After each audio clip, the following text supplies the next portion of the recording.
Chishti TV online सुन्नियत प्रचारे आम्रा आमेन बीबी के घर में आए हैं ताजा बहार पढ़ते हैं सल्लल्लाहु अलैहि वसल्लम पढ़ते हैं सल्लल्लाहु आज दरूद दीवार नबी जी अल्लाह अल्लाह अल्लाह इल्लाह अल्लाह अल्लाह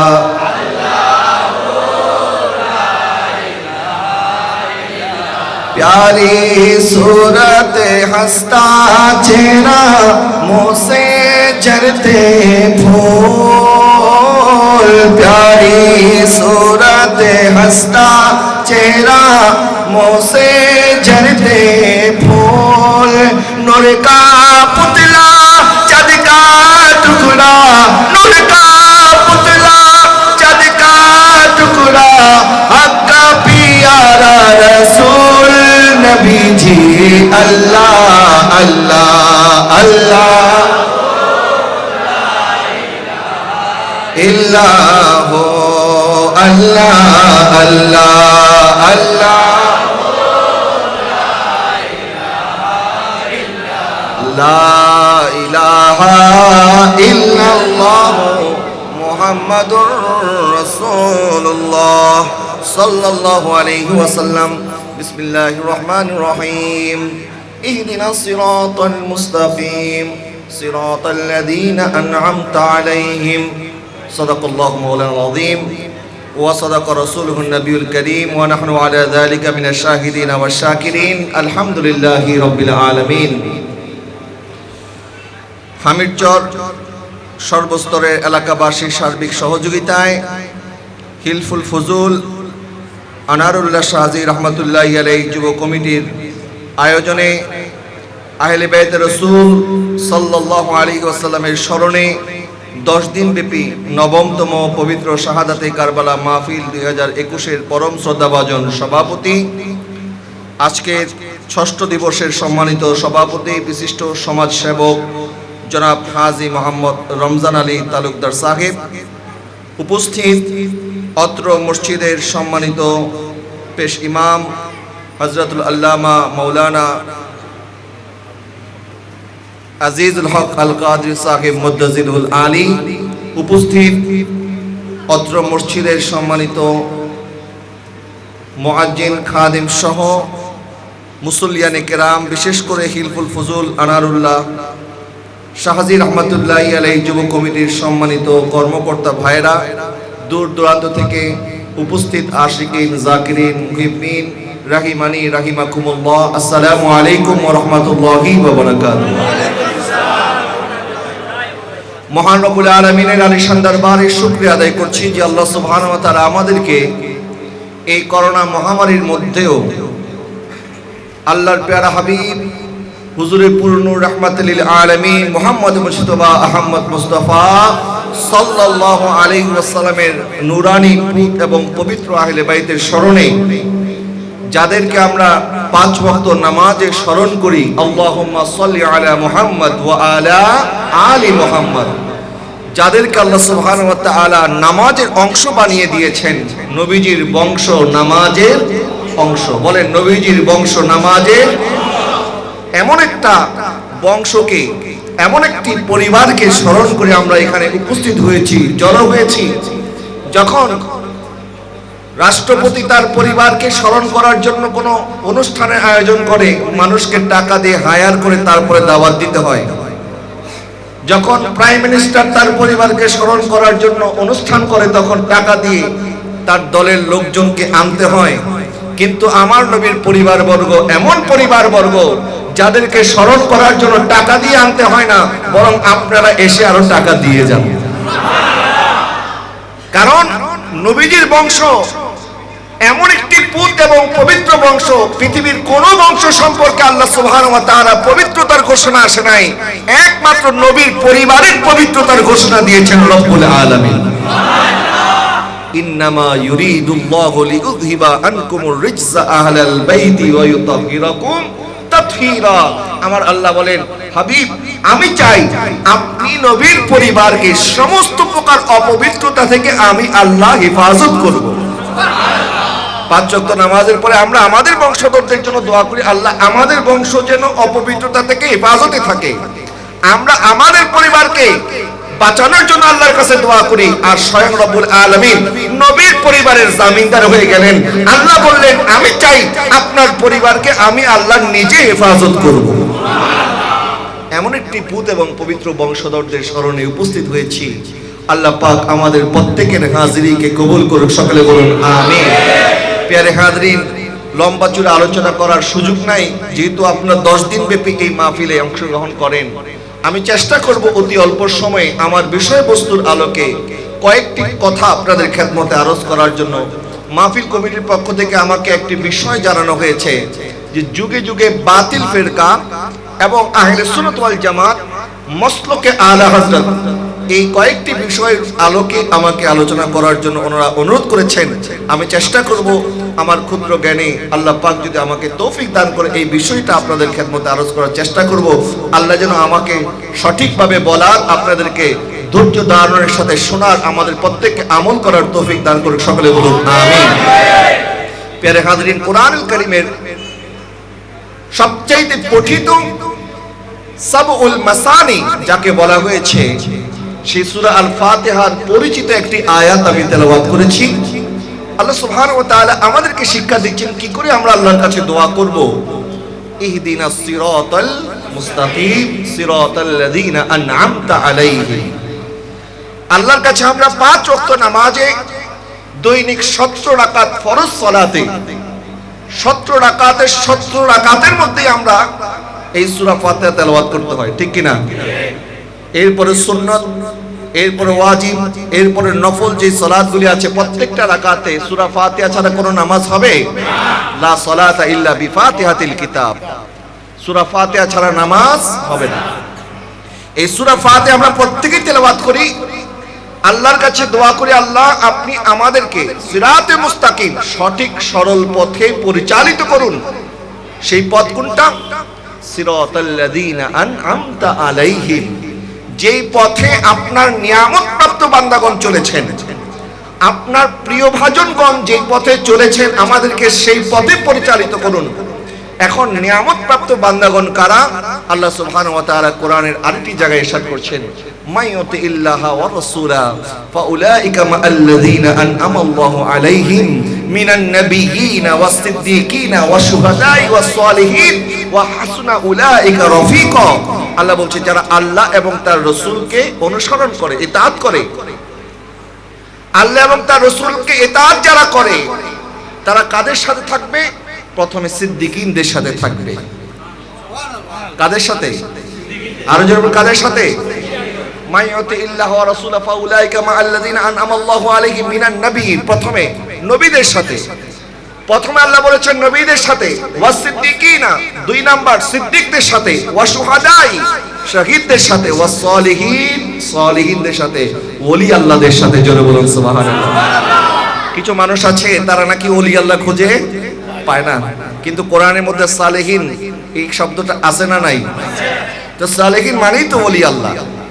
সালেহিন মানে কি? আল্লাহ ওয়ালা যারা, বুজুর্গানে দিন যারা, তারাই হচ্ছে সালেহিন। কারণ নবী হওয়ার দরজা বন্ধ। নবীজির পরে কি কোনো নবী আসবে? কোনো নবী আসবে না। সালেহিনগণ যদি আমাদের এই দেশে পাক ভারত উপমহাদেশে না আসতেন, এই পাক ভারত উপমহাদেশে কোনো নবী আসে নাই, বাংলাদেশে কোনো সাহাবীও আসে নাই, তো আমরা ইসলাম কেমনে পাইলাম? আমরা ইসলাম পেয়েছি হযরত আনারুল্লাহ শাহজি রাহমাতুল্লাহি আলাইহির মতো বুজুর্গানে দিনগণ যখন ওনাদের দেশ ছেড়ে, বাড়ি ছেড়ে হিজরত করে আমাদের দেশে এসেছে। এই এলাকার মানুষ ভাগ্যবান যে আল্লাহ ওয়ালাদের সোহবতে আসার কারণে আল্লাহ পাক তাদের তকদির খুলে দিয়েছে এবং তাদেরকে জাহান্নামী থেকে জান্নাতি বানিয়ে দিয়েছে।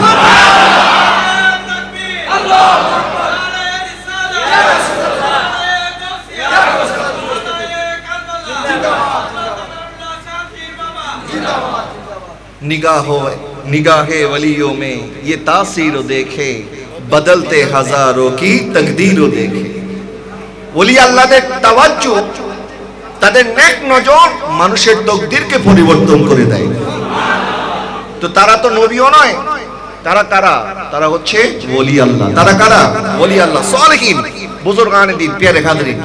তাহলে বোঝা গেল এই চার শ্রেণীর ওনারা হচ্ছে আল্লাহর নিয়ামত প্রাপ্ত বান্দা, নবীগণ, সিদ্দিকগণ, শহীদগণ এবং সালেহিনগণ। আমাদেরকে যারা ভুল বুঝাতে চায় যে আমরা এখন নতুন নতুন কিছু কথা আমাদের সমাজের মধ্যে অনেকে বলেন যে ইসলামে এটা নাই, ইসলামে এটা নাই, ইসলামে এটা নাই। আমরা বলি তোমাদের কথার মধ্যে আমাদের ইসলাম নয়, বরং আমাদের বুজুর্গানে দিনগণ আমাদেরকে যে ইসলাম দিয়ে গিয়েছে এটার নামে ইসলাম। কথা বলে না ঠিক কিনা? নতুন নতুন মতবাদ, নতুন নতুন ফিরকা, এটা ইসলাম নয়। নবীজি বলেছেন বনে ইসরাইলগণ 72 দলে বিভক্ত হয়েছিল। সাতাফতারিকু হাযিহিল উম্মাহ 73 ফিরকাতিন কুল্লুহা ফিন-নার ইল্লা ওয়াহিদাতান। বনে ইসরাইলদের 72 দল ছিল, উম্মতে মুহাম্মদের মধ্যে হবে 73টা দল। কয়টা দল? 73টা দল হবে। 73টা দলের মধ্যে 72টা দল যাবে জাহান্নামে, একটা দল যাবে জান্নাতে। সাহাবায়ে কেরাম আরজ করলেন, হুজুর ওই একটা দলের পরিচয় আপনি একটু বলে দিন। নবীজি বললেন, মা আনা আলাইহি ওয়া আসহাবি, ওই দলের পরিচয় যেই দলের মধ্যে আমি আবার আমার সাহাবারা আছে, ওই দলই হচ্ছে নাজাত প্রাপ্ত দল। আর ওই দলের নাম আহলুস সুন্নাহ ওয়াল জামাআহ। বলেন আহলুস সুন্নাহ। এটা ইত্তেফাকান উলামায়ে কেরামের মধ্যে এটা নিয়ে কোনো ইখতিলাফ নাই। নাজাত প্রাপ্ত দলের নাম কি? আহলে সুন্নাহ ওয়াল জামাআহ। নবীজি বললেন বিভিন্ন ফেরকা হবে, যেই সমস্ত ফেরকাগুলি নতুন নতুন ভাবে আবিষ্কার হচ্ছে ওই সমস্ত ফেরকাগুলি ওই 72টা ফেরকা অন্তর্ভুক্ত। এবং কোন বাতিল ফেরকা একটি সমাজে বেশি দিন টিকে থাকতে পারে না, এটা মনে রাখবেন। কোন বাতিল মতবাদ সমাজে বেশি দিন টিকে থাকতে পারে না। এবং আল্লাহ পাক বলেছেন, ওয়াতাসিমু বিহাবলিল্লাহি জামিআও ওয়া লা তাফাররাকু, তোমরা আল্লাহর রশ্মিকে মজবুতির সাথে ধরো এবং ভাগ ভাগ হয়ে যেও না। আল্লাহর রশ্মি বলতে আল্লাহ কি বুঝিয়েছেন? আল্লাহর রশ্মি বলতে আল্লাহ জামাতকে বুঝিয়েছেন, দলকে বুঝিয়েছেন, যেই দলের নাম আহলে সুন্নাহ ওয়াল জামাত। এবং এই দলের আরেকটি পরিচয় নবীজি বলেছেন, এই দলের নাম হচ্ছে সাওয়াদে আজম। বলেন সাওয়াদে আজম মানে বড় দল, বৃহৎ দল। অর্থাৎ যে সমস্ত ফেরকাগুলি আসবে এই ফেরকাগুলি বৃহৎ দল হবে না, ছোট ছোট দল হবে। দেখবেন মসজিদের মধ্যে আপনারা সবাই সূরা ফাতিহা তেলাওয়াত ইমাম সাহেব যখন করেছেন আপনারা শুনলেন, মনে মনে আমরা সবাই আমিন বলি। দুই একজন আছে দেখবেন চিল্লায় আমিন বলে, আছে না নাই? আচ্ছা বলেন তো, এখন যে চিল্লায় আমিন বললো সে কি জামাতের সাথে আছে না একা হয়ে গেল? কি হয়ে গেল? একা হয়ে গেল, ভাগ হয়ে গেল। আল্লাহ বলছেন, ওয়াতাসিমু বিহাবলিল্লাহি ওয়াতাসিমু বিহাবলিল্লাহি জামিআও ওয়া লা তাফাররাকু, তোমরা জামাতের সাথে থাকো, ভাগ হয়ে যেও না। এখন এটা জাস্ট উদাহরণ দেওয়ার জন্য বলছি। আমাদের দেশে আমরা মাজারকে পূজা করি না, আমরা মাজার জিয়ারত করি। কথা বলে না ঠিক না? আচ্ছা যারা মাজার পূজা বলে তারা কি তাদের বাপ দাদার কবর কি পূজা করে না জিয়ারত করে? আচ্ছা আমরা করলে পূজা হয়ে যায়, এরা করলে জিয়ারত হয় কেমনে? প্রশ্ন আসে কি আসে না? তার মানে বোঝা গেল এরা মাজার জিয়ারতেরও পক্ষে না। যদি পক্ষে হতো জিয়ারতের মতো সুন্নত আমলকে কখনো পূজার সাথে তুলনা করতে পারতো? আচ্ছা মাজার জিয়ারত, কবর জিয়ারতের পক্ষের মানুষ বেশি না বিপক্ষের মানুষ বেশি? আচ্ছা এখন যদি আমি 100 জনের মধ্যে বলি, 100 জনের মধ্যে 99.99% মানুষ কবর জিয়ারতের পক্ষে যারা মুসলমান, আর 1% মানুষ খুঁজে পাওয়া যাবে না যারা কবর জিয়ারতের বিপক্ষে। এখন বলেন কবর জিয়ারতের পক্ষে যারা, তারা কি জামাতে নাকি কবর জিয়ারতের বিপক্ষে যারা তারা জামাতে? পক্ষের লোক জামাতে আর বিপক্ষের লোক ফেরকার মধ্যে আছে, দল ভাগ হয়ে গেছে, একা হয়ে গেছে। তো নবীজি বলেছেন, আল্লাহ বলেছেন, ওয়াতাসিমু বিহাবলিল্লাহি জামিআও ওয়া লা তাফাররাকু, তোমরা ভাগ ভাগ হয়ো না, জামাতের সাথে থাকো। 99 জন মানুষ কবর জিয়ারতের পক্ষে, 99টা মুসলমান জামাতের মধ্যে আছে, আর একটা লোক যদি জামাতের বাইরে চলে যায় তাকে আমরা আহলে সুন্নাত বলতে পারি না, তাকে আমরা আহলে বেদাত বলতে পারি। কথা বলেন না ঠিক কিনা? এরপরে আসেন তারাবি নামাজ। মাহে রমাদানে আমরা পড়ি কয় রাকাত? 8 রাকাতেরও পক্ষে কিছু মানুষ আছে না নাই? আছে। কিন্তু হারামাইন শরীফাইনে এখনো বা জামাত 20 রাকাত সালাতে তারাবি আদায় হয়। আমি মিশরে আল আজহারে পড়াশোনা করেছি, সেখানে 5 বছর আমি ছিলাম। আল আজহার বিশ্ববিদ্যালয়ের যে মসজিদ, আজকে থেকে প্রায় 1300 বছর আগে সেখানে মসজিদ নির্মাণ হয়েছে। সে আল আজহার, দুঃখিত 1300 নয়, 1182 বছর হয় আল আজহার মসজিদের বয়স। 1182, অর্থাৎ নবীজি সাল্লাল্লাহু আলাইহি ওয়াসাল্লাম ওফাত লাভ করেছিলেন 10ম হিজরিতে। তাহলে ওই মসজিদ নবীজি সাল্লাল্লাহু আলাইহি ওয়াসাল্লামের ওফাতের 200 বছরের মধ্যে নির্মিত হয়েছে। ওই মসজিদে আমি 20 রাকাত সালাতে তারাবি 5 বছর আদায় করেছি। কয় রাকাত? আচ্ছা, তো 20 রাকাতের পক্ষে কি খালি আমাদের দেশের মুসলমান, না বিশ্বের মধ্যে বেশিরভাগ মুসলমান 20 রাকাতের পক্ষে? 8 রাকাতের পক্ষে খুব কম সংখ্যক মানুষ আছে যারা 8 রাকাতের পক্ষে। এখন যারা 20 রাকাতের পক্ষে তারা জামাতের সাথে, নাকি যারা 8 রাকাতের পক্ষে তারা জামাতের সাথে? কিসের পক্ষে? যারা 20 রাকাতের পক্ষে তারা হচ্ছে জামাতে, আর যারা 8 রাকাতের পক্ষে তারা জামাতের মধ্যে। আচ্ছা, আসেন এবার ঈদে মিলাদুন নবী সাল্লাল্লাহু আলাইহি ওয়াসাল্লাম। যখন আমার দয়াল নবী দুনিয়াতে ভূমিষ্ঠ হয়েছেন, আগমন করেছেন 12ই রবিউল আউয়াল, ঈদে মিলাদুন নবী। ঈদে মিলাদুন নবীকে নিয়ে দুইটা দল, এক দল বলে পালন করা যাবে, আরেক দল বলে পালন করা যাবে না। কিন্তু আপনি মক্কাও দেখেন, মদিনায়ও দেখেন, মিশরে দেখেন, সিরিয়ায় দেখেন, ইয়েমেনে দেখেন, বাংলাদেশে দেখেন, পাকিস্তানে দেখেন, পৃথিবীর যত যত দেশে মুসলমান আছে প্রত্যেকটা দেশে মিলাদুন নবী পালন হয় কি হয় না? পৃথিবীর মধ্যে 54টা মুসলিম প্রধান দেশ। কয়টা? 54টার মধ্যে 52টা মুসলিম প্রধান দেশে সরকারিভাবে ঈদে মিলাদুন নবী পালন হয় এবং সেখানে সরকারি ছুটি আছে। আমাদের বাংলাদেশের মধ্যে মিলাদুন নবী উপলক্ষে সরকারি ছুটি আছে না নাই? আছে।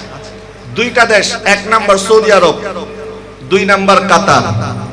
কারণ সৌদি আরব গঠন হওয়ার সময় শর্ত ছিল আব্দুল ওয়াহাব নজদি যে তার ছেলেকে বিবাহ দিয়েছিল সৌদের কন্যার সাথে, তাদের সাথে তখন একটা চুক্তি হয়েছিল। আব্দুল ওয়াহাব নজদি বলেছিল, আলে সৌদ তোমরা সৌদি আরবে রাজত্ব করবে, আর সৌদি আরবের ধর্মীয় বিষয়ে ফতোয়া দিব আমরা আব্দুল ওয়াহাব নজদির বংশধররা। আব্দুল ওয়াহাব নজদি ছিল ওয়াহাবিবাদের প্রতিষ্ঠাতা, তারা হচ্ছে কট্টর ওয়াহাবি। এবং যে আব্দুল ওয়াহাব নজদির উপস্থিতিতে মদিনায় পাকে মসজিদ নববীতে যখন আব্দুল ওয়াহাব নজদি উপস্থিত হয়েছিল এবং তারা বলেছিল মসজিদে নববীতে নবীজি সাল্লাল্লাহু আলাইহি ওয়াসাল্লামের রওজা মুবারকের মধ্যে নাকি মুসলমানরা পূজা করার জন্য যায়। আরো জোরে বলুন না নাউজুবিল্লাহ। এবং আব্দুল ওয়াহাব নজদির একজন অনুসারী ছিল। আব্দুল ওয়াহাব নজদির উপস্থিতিতে সে তার নিজের হাতের লাঠিটা দিয়ে বলতেছে, আমার হাতের এই লাঠির যত যোগ্যতা আছে, যত মূল্য আছে, ওই কবরের মধ্যে নবীজি যে ওনার দেহ মুবারক পড়ে আছে, ওই দেহ মুবারকের এর চাইতে মূল্য আরো কম। আরো জোরে বলুন না নাউজুবিল্লাহ। যে লোক এই কথা বলতে পারে তারা কি আর ইমানের উপরে আছে? কোন কাফের মুশরিক মালাউন বিধর্মীয় তো আমার নবীর ব্যাপারে এই কথা বলার সাহস করবে? কারণ আল্লাহ নিজে বলে দিয়েছেন, ওয়ালা সাউফা ইউতিকা রাব্বুকা ফাতারদা ওয়ালাল আখিরাতু খায়রুল লাকা মিনাল উলা। হাবিব, আপনার বর্তমান জিন্দেগির চাইতে পরবর্তী জিন্দেগি আরো শানওয়ালা হবে, আরো মর্যাদাওয়ালা হবে। আমার দয়াল নবী রাহমাতুল লিল আলামিনের দুনিয়াতে যত মর্যাদা, আমার নবীর ইন্তেকাল করার পরে মর্যাদা বেড়েছে না কমেছে? না বেড়েছে? জোরে বলুন, কমেছে না বেড়েছে? আল্লাহ পাক জমিনের উপরে হারাম করে দিয়েছেন, জমিন কখনো নবীদের দেহকে খাবে তো দূরের কথা, স্পর্শ করতে পারে। তাহলে সেই দয়াল নবী সশরীরে রওজায়ে আনোয়ারে জীবিত, আমার নবী জীবিত। এই আকীদা আহলে সুন্নাত ওয়াল জামাত। কিন্তু এই ওয়াহাবিবাদের প্রতিষ্ঠাতা আব্দুল ওয়াহাব নজদির সামনে তার এক ব্যক্তি দাঁড়িয়ে বলল, আমার লাঠির ক্ষমতা বেশি, কারণ আমার লাঠি দিয়ে সাপকে মারতে পারি, গাছের পাতা পাড়তে পারি, কিন্তু কবরের মধ্যে মুহাম্মদুর রাসূলুল্লাহর এই ক্ষমতা নাই। আরো জোরে বলুন না নাউজুবিল্লাহ। আরে রসুলের এই ক্ষমতা নাই বলো?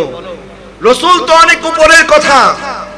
রসুলের গোলামের কবরে কাফনের কাপড় ময়লা হয় না। এই জন্য এক শায়ের বলেছেন, জমি মেলি নেহি হতি জমন মেলা, জমি মেলি নেহি হতি জমন মেলা, জমি মেলি নেহি होती ज़मन मेला नहीं होता, मोहम्मद के गुलामों का, मोहम्मद के गुलामों का कफन मेला। प्यारे हाज़रीन, तो আমি বলছিলাম শুধুমাত্র সৌদি আরব এবং কাতার, কাতার হচ্ছে ওয়াহাবি রাষ্ট্র, সৌদি আরব ওয়াহাবি রাষ্ট্র, কিন্তু ওই ওয়াহাবি রাষ্ট্রের মধ্যে মিলাদুন নবী পালন হয় না, কিন্তু সেখানে ডান্স ক্লাব চালু হয়ে গেছে।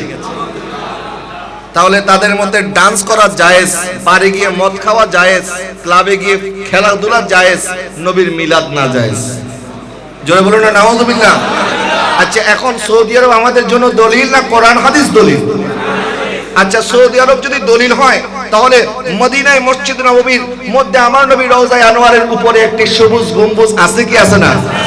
আচ্ছা, সৌদি আরবের মধ্যে যারা বলে মাজার নাই, গম্বুজ নাই, গম্বুজ করলে বেদাত হয়ে যাবে, তাহলে মসজিদ নববীর গম্বুজ আসলো কোথা থেকে? তখন কিন্তু আর সৌদি আরবের দলিল তারা মানে। তখন আবার আমরা যদি বলি কাবা শরীফের মধ্যে তো 20 টাকা তারাবি হয়, মসজিদ নববীতে 20 টাকা তারাবি হয়, তখন বলে আমরা সৌদি আরবকে মানি না। তার মানে বোঝা গেল বিচার মানি তাল গাছ আমার। কথা বলে না, ঠিক কিনা? যাই হোক, আমি বলছিলাম বিশ্বের 52টা মুসলিম প্রধান দেশ এবং বিশ্বের যে জায়গায় মুসলমান আছে ওই জায়গায় সবাই আমরা মিলাদুন নবী পালন করি। সুবহানাল্লাহ বলেন না? আচ্ছা, মিলাদুন নবী পালন করা ওয়ার্ডার কার?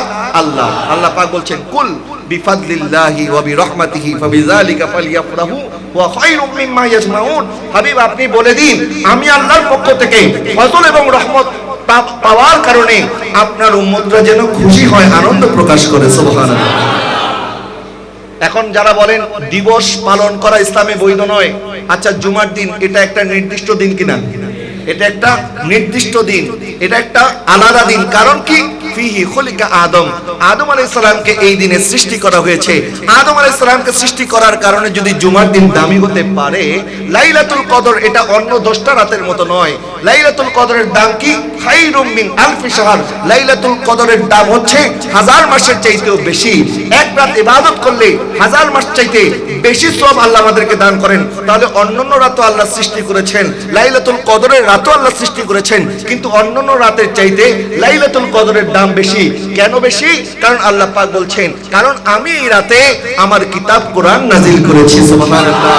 কোরআন নাজিল হওয়ার কারণে যদি লাইলাতুল কদর দামি হতে পারে, আদম আলাইহিস সালামকে সৃষ্টি করার কারণে যদি জুমার দিন দামি হতে পারে, আমার নবীর দুনিয়াতে আগমনের দিন 12ই রবিউল আউয়াল আমাদের জন্য ঈদ হতে পারে কি পারে না?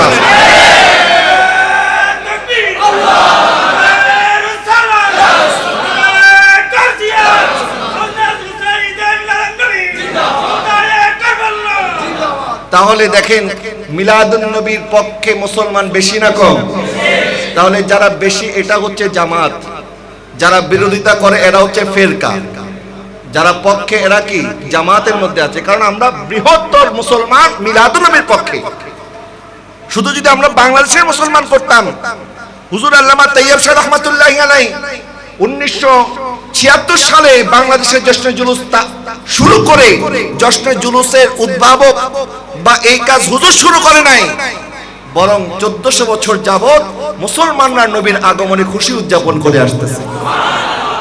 নবীজি যখন 12ই রবিউল আউয়াল আমার আকা সাল্লাল্লাহু আলাইহি ওয়াসাল্লাম যখন হিজরত করে মদিনাতুল মুনাওয়ারায় পৌঁছলেন, মদিনার অলিতে গলিতে সবাই জুলুস করেছে এবং বলেছে, তালাল বাদরু আলাইনা মিন সানিয়াতিল ওয়াদা ওয়াজাবা শুকরু আলাইনা মাদালিন।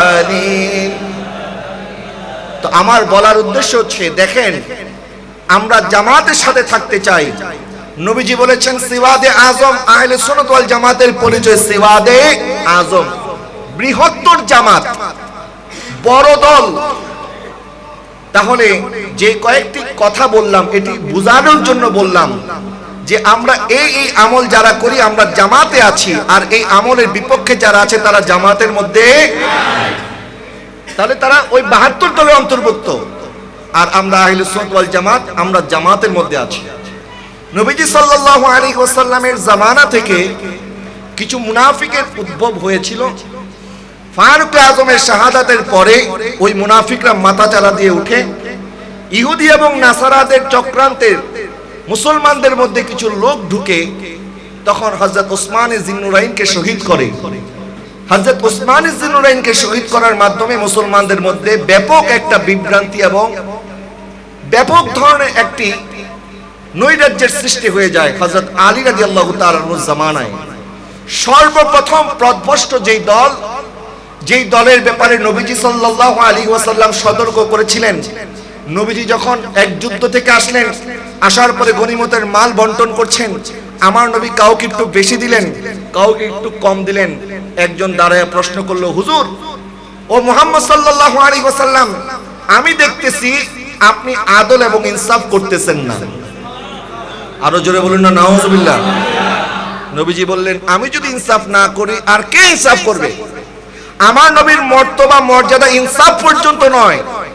ইনসাফ এটা এসেছে নিফস শব্দ থেকে। নিফস মানে অর্ধেক। আপনার কাছে 2 টাকা আছে, আপনি দেখলেন আপনার সামনে 2 জন দাঁড়িয়ে আছে, একজন গরিব একজন ধনী। আপনি ইনসাফ করলেন। ইনসাফ কি করে করবেন?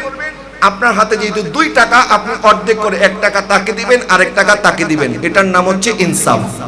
এটার নাম কি? ইনসাফ। কিন্তু আমার নবী ওনার মর্তবা মর্যাদা ইনসাফের চাইতে উপরে। আমার নবী ইনসাফ করে নাই, আমার নবী আদালত করেছে। আমার নবী কি করেছে? আদালত করেছে। আদালত মানে হচ্ছে নবীজির সামনে যখন আসলেন সাহাবায়ে কেরাম প্রত্যেকের অবস্থা তো আর একরকম নয়। কেউ ধনী আছে, কেউ গরিব আছে, কারো অভাব বেশি, কারো অভাব কম। আমার নবী তো উম্মতের খবর জানেন, যার যতটুকু প্রয়োজন আমার নবী তাকে ততটুকু দিতেন। এটার নাম কি? আদালত। বলেন এটার নাম কি?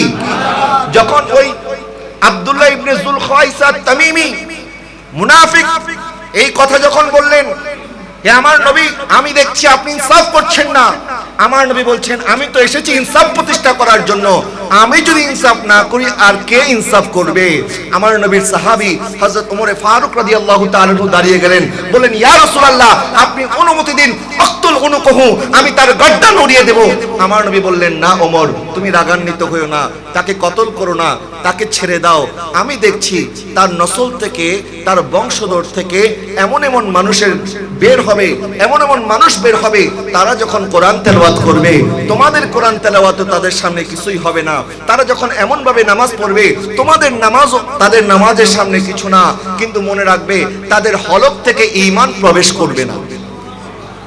তাদের হলকের নিচে ঈমান প্রবেশ করবে এবং তারা ঈমান থেকে এইভাবে বিচ্ছিন্ন হয়ে যাবে, তীর যেভাবে শিকারীকে ছেদ করে, শিকারীর দেহ ভেদ করে যখন তীর বের হয়ে যায়, তীর যেভাবে শিকারীকে ভেদ করে বের হয়ে যায়, তারা ঈমান থেকে এইভাবে বের হয়ে যাবে, এইভাবে খারিজ হয়ে যাবে। ওই ব্যক্তির নাম ছিল আব্দুল্লাহ ইবনে যুলখায়সা আত-তামিমি। এই যুলখায়সার বংশধরদের থেকে কিছু মানুষ বের হবে, যাদের কোরআন তেলাওয়াতের সামনে আমাদের কোরআন তেলাওয়াতও কিছু, যাদের নামাজের সামনে আমাদের নামাজ কিছু না। তারা নামাজে 1 নাম্বার, কোরআন তেলাওয়াতে 1 নাম্বার, কিন্তু নবীর সাথে আদব করবে না, নবীর সাথে বেয়াদবি করবে। নাউজুবিল্লাহ বলেন না। একটি কথা আছে, আদবে আউলিয়া বেয়াদবে শয়তান। বলেন আদবে আউলিয়া বেয়াদবে শয়তানের ইবাদত তো কম ছিল না। জমিনের মধ্যে এমন কোন জায়গা নাই যেই জায়গার মধ্যে শয়তান সেজদা দেয় নাই। এত সেজদা আল্লাহকে দিয়েছে। আর আল্লাহ যখন বলেছে আদমকে সেজদা করো, শয়তান বলেছিল, আমি কেন সেজদা করব?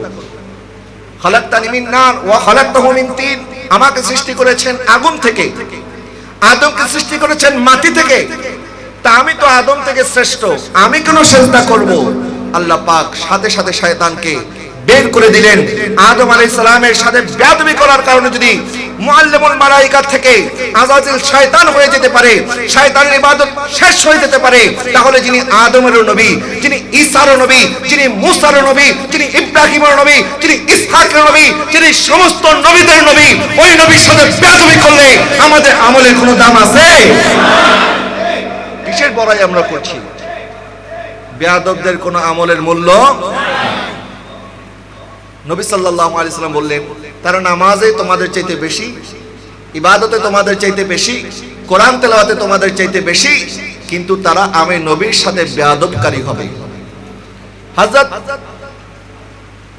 আলী রাদিয়াল্লাহু তাআলা আনহুর জামানায় যখন আমির মুয়াবিয়া রাদিয়াল্লাহু তাআলা আনহুর সাথে সিফিনের ময়দানে যখন মুসলমান দুই ভাগে বিভক্ত হয়ে গেল, তখন ওনারা মাশওয়ারা করলেন কি করে রক্তপাত কমানো যায়। আমির মুয়াবিয়া রাদিয়াল্লাহু তাআলা আনহুর পক্ষ থেকে হযরতে আমর ইবনুল আস রাদিয়াল্লাহু তাআলা আনহু এবং হযরত আলী রাদিয়াল্লাহু তাআলা আনহুর পক্ষ থেকে হযরত আবু সাঈদ খুদরি রাদিয়াল্লাহু তাআলা আনহুকে নির্বাচন করা হলো আলোচনার জন্য, যে উভয় পক্ষে আলোচনার মাধ্যমে সমস্যার সমাধান করবে। কিন্তু আলী রাদিয়াল্লাহু তাআলা আনহুর পক্ষে আব্দুল ইবনে সাবা, যে কিনা ইহুদি ছিল, মুসলমানদের ভেষ ধরেছে, তার কিছু অনুসারী ছিল যাদেরকে বলা হতো সাবিঈ। এই আব্দুল্লাহ ইবনে সাবার কিছু অনুসারী যারা ইহুদি ছিল, তারা হযরত আলী রাদিয়াল্লাহু তাআলা আনহুর গ্রুপের মধ্যে ঢুকে পড়ল। আলী রাদিয়াল্লাহু তাআলা আনহু গ্রুপে যখন ঢুকলেন এবং দেখলো যে এখন তো একটা সমাধান হয়ে যাচ্ছে, যে গ্যাঞ্জাম দেখা দিয়েছিল এই গ্যাঞ্জাম এখন শেষ হওয়ার পথে সমাধান হয়ে যাচ্ছে, তো সমাধান হলে তো রক্তপাত না হলে তাদের মন ভরবে না, এই জন্য তারা দল থেকে বের হয়ে গিয়ে আলী রাদিয়াল্লাহু তাআলা আনহুর বিরুদ্ধে বিদ্রোহ করলো এবং বলল, কোরআনুল কারীমকে তলোয়ারের আগায় নিয়ে বলল, আমরা আল্লাহর বিচার ছাড়া কারো বিচার মানি না। নাউজুবিল্লাহ বলেন। তা আলী রাদিয়াল্লাহু তাআলা আনহুর দল থেকে যারা বের হয়ে গেছে এদেরকে বলা হয় খারিজি। এদেরকে কি বলা হয়? ইসলামের প্রথম ফেরকা, ইসলামের ইতিহাসে প্রথম ফেরকা, এই দলের নাম কি? খারিজি, যারা আলী রাদিয়াল্লাহু তাআলা আনহুর বিরোধিতা করেছে। আর আলী রাদিয়াল্লাহু তাআলা আনহুর পক্ষে কিছু মানুষ, তারা আলী রাদিয়াল্লাহু তাআলা আনহুকে এত উপরে তুললেন, নবীজি আলী রাদিয়াল্লাহু তাআলা আনহুকে সতর্ক করেছিলেন, আলী তোমার উদাহরণ হচ্ছে নবী ঈসার মতো। ঈসা আলাইহিস সালামকে কেন্দ্র করে দুই দল বিভক্ত হয়েছে, তারা পথভ্রষ্ট হয়ে গেছে। যেমন একটি দল ইহুদিরা ঈসা আলাইহিস সালাম এবং ওনার আম্মা জান হযরতে মারিয়াম আলাইহাস সালামকে জেনাকারিনী বলেছিল। নাউজুবিল্লাহ বলেন। ইহুদিরা নবী ঈসা আলাইহিস সালাম এবং ওনার আম্মা জানের সাথে বেয়াদবি করেছিল।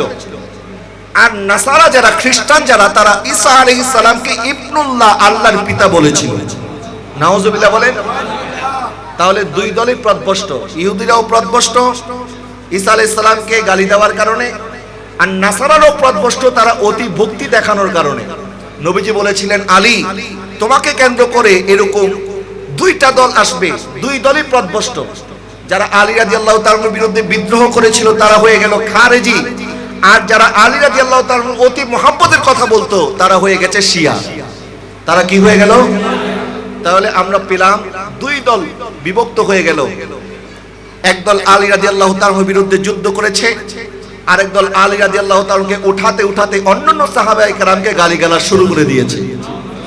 অথচ নবীজির প্রত্যেক সাহাবী, এক একজন সাহাবীর ব্যাপারে আমার নবী এত এত হাদিস আছে, ঘন্টার পর ঘন্টা নয়, রাতের পর রাত নয়, মাসের পর মাস নয়, বছরের পর বছর বললেও নবীজির সাহাবীদের ফাজাইল বলে শেষ করা যাবে না।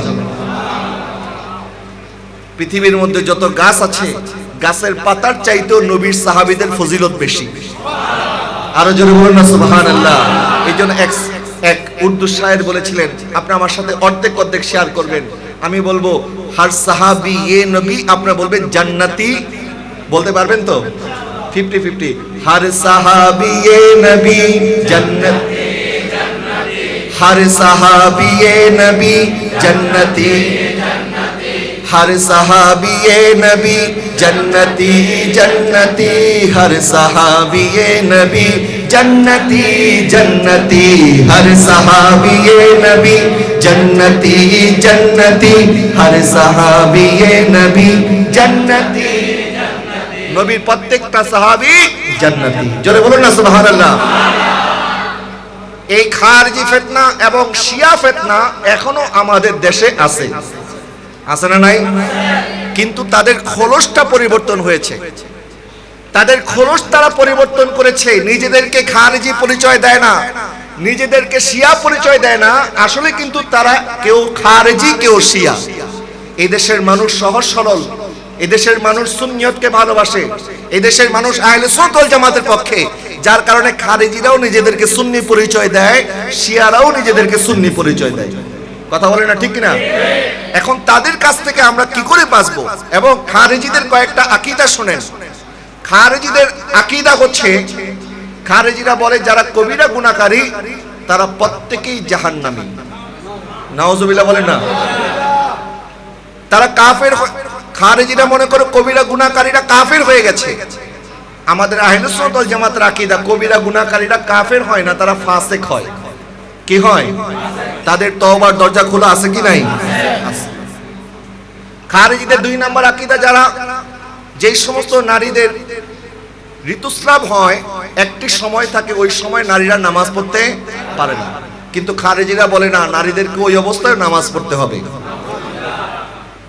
খারিজিদের আরেকটা আকীদা, হযরত মুসা আল কাযিম রাদিয়াল্লাহু তাআলা আনহুমা, নবীজির নাতি হযরত ইমাম হুসাইন রাদিয়াল্লাহু তাআলা আনহুর নাতি হযরত জাফর আস-সাদিকের সন্তান মুসা আল কাযিম, উনি বলেন খারিজিদের আরেকটি আকীদা হচ্ছে, খারিজিরা যেই সমস্ত আয়াত আল্লাহ মুশরিকদের জন্য নাজিল করেছে ওই সমস্ত আয়াত তারা মুসলমানদের ব্যাপারে বলে বলে মুসলমানদেরকে তারা মুশরিক বানিয়ে দিচ্ছে। আর জোরে বলুন না নাউযুবিল্লাহ। অর্থাৎ আয়াত নাজিল হয়েছে কাদের ব্যাপারে? মুশরিকদের ব্যাপারে। ওই আয়াতকে বলতেছে মুসলমানদের ব্যাপারে। যেমন আমাদের দেশে যারা মাজার জিয়ারতকারীদেরকে মাজার পূজারী বলে, আমাদেরকে এরকম অনেকে মুশরিক বলে না? বলে না? বলে কি বলে না? অথচ মুসলমানদেরকে মুশরিক বলা নবীর সাথে বেয়াদবি করা। কারণ নবীজি বলেছেন ইন্নী লা আখশা আলাইকুম আন তুশরিকু বাদি, বুখারী মুসলিমের হাদিস। নবীজি বলেছেন আমি আমার উম্মতকে নিয়ে ভয় করি না, আমার উম্মত আমার পরে কখনো শিরিক করতে পারে না। আর জোরে বলুন না সুবহানাল্লাহ। তো এই উম্মত শিরিক করবে না, এটার গ্যারান্টি দিয়েছেন কে? নবীজি। বলেন গ্যারান্টি দিয়েছেন কে?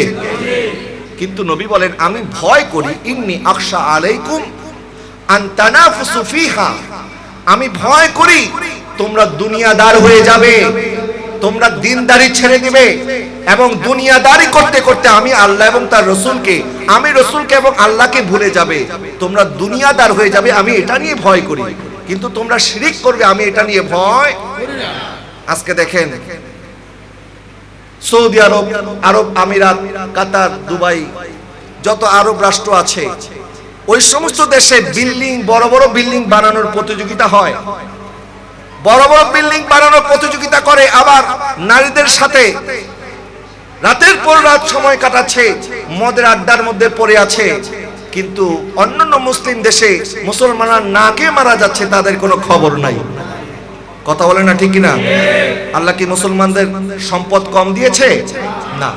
সৌদি আরবের মধ্যে তেলের অভাব নাই, গ্যাসের অভাব নাই, স্বর্ণের অভাব নাই, রূপার অভাব নাই, সব তো আল্লাহ দিয়েছে।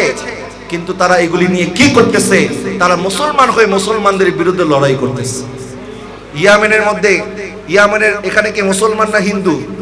ইয়ামেনে মুসলমান না বিধর্মী? সিরিয়ার মধ্যে মুসলমান না বিধর্মী? মুসলমান। আফগানিস্তানে মুসলমান না বিধর্মী? পাকিস্তানের মধ্যে মুসলমান না বিধর্মী? লিবিয়ার মধ্যে মুসলমান না বিধর্মী? মুসলমান দেশগুলির মধ্যে ইহুদি নাসারাদের চক্রান্ত বাস্তবায়ন করার জন্য এই আরব দেশের ক্ষমতা পিপাসু এই সমস্ত দুনিয়াদার ব্যক্তিরা মুসলমানদের বিরুদ্ধে লড়াই করতেছে, কিন্তু ইসরায়েলের বিরুদ্ধে তারা কোনো কথা বলে না। কথা বলে না ঠিক কিনা? তো আমার নবী তো তাদের ব্যাপারে ভয় করেছেন, আমার নবী তো তাদের কথা বলেছেন, আমার নবী তাদের ব্যাপারে শঙ্কিত ছিলেন। আর ওই সমস্ত খারেজিরা আমাদের মুসলমানদেরকে বলে আমরা নাকি মুশরিক হয়ে গিয়েছি, নাউজুবিল্লাহ। তাহলে মুসলমানদেরকে মুশরিক মনে করা এটা খারেজিদের আলামত। কিসের আলামত?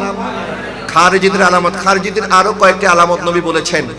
খারেজিরা ঘন ঘন তাদের মাথা মুন্ডন করবে। কি করবে? মাথা মুন্ডাবে, তাদের চোখগুলি থাকবে ভিতরে, গাল থাকবে উঁচা উঁচা, পায়ের টাকনুর অনেক উপরে কাপড় পরবে।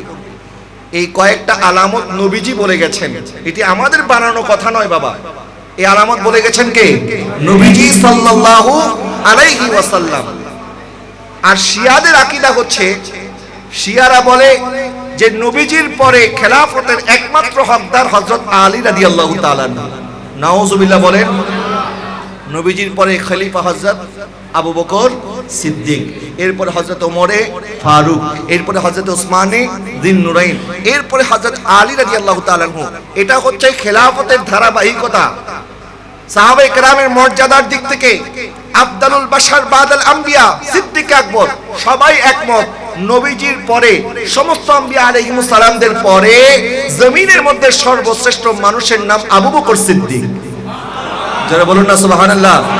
যে সিদ্দিক আকবর নবীজির মক্কারও সাথী, মদিনারও সাথী, হিজরতেরও সাথী, এখনো রওজায়ে আনোয়ারের মধ্যে নবীজির সাথে সিদ্দিক আকবর আছে। হাশরের ময়দানে নবীজির সাথে সিদ্দিক আকবর উঠবে এবং জান্নাতে যাওয়ার সময় নবীজির পরে সিদ্দিক আকবর জান্নাতে যাবে।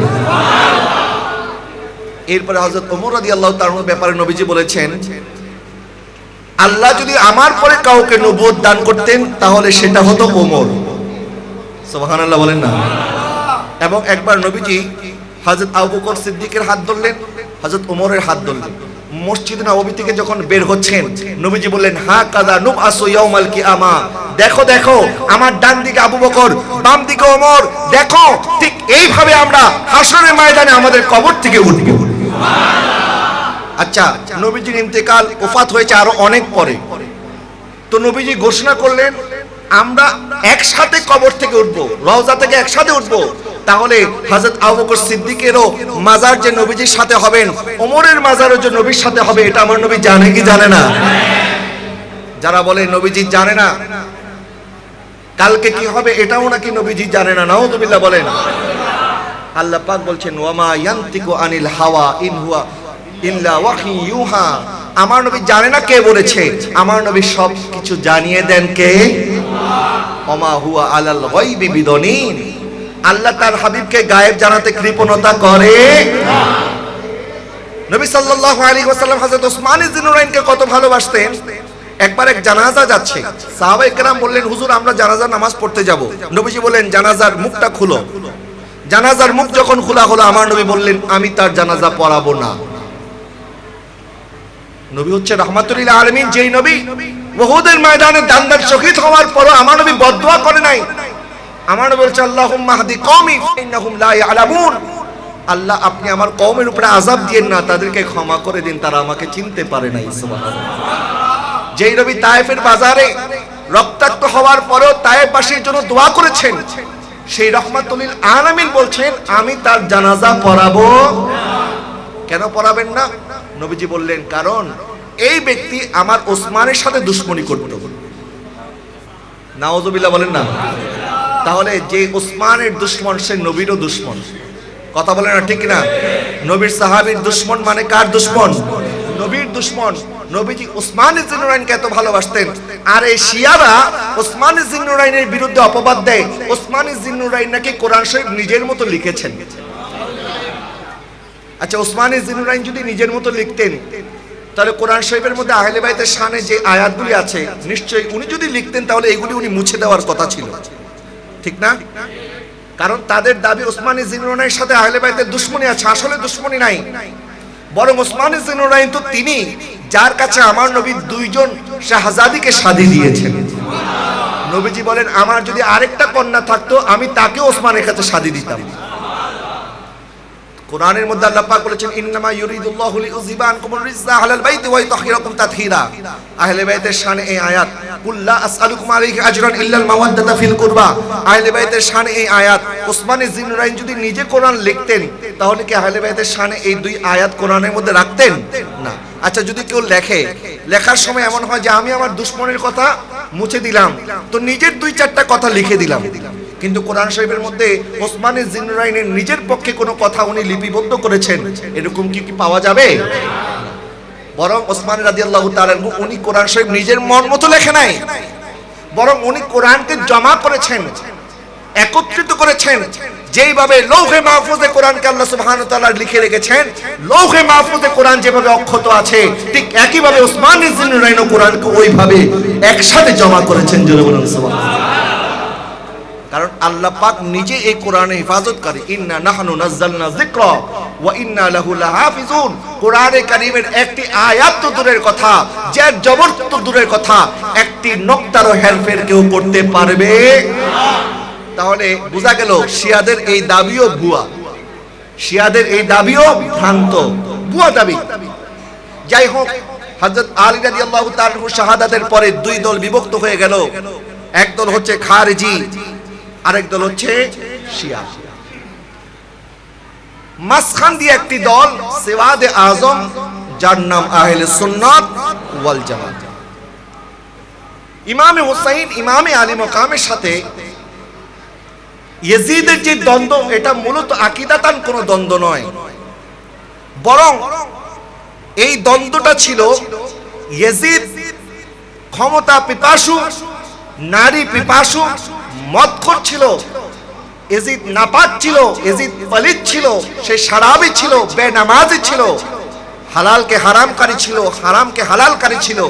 যার কারণে ইমাম হুসাইন বলে দিয়েছে, আমার মতো নবীজির শাহজাদা, নবীজির ঘরে কোরআন নাজিল হয়েছে, যেই ঘরে কোরআন নাজিল হয়েছে ওই ঘরে শাহজাদা হয়ে কোন মদখোরের হাতে আমি কোনোদিন বায়াত গ্রহণ করতে পারি না।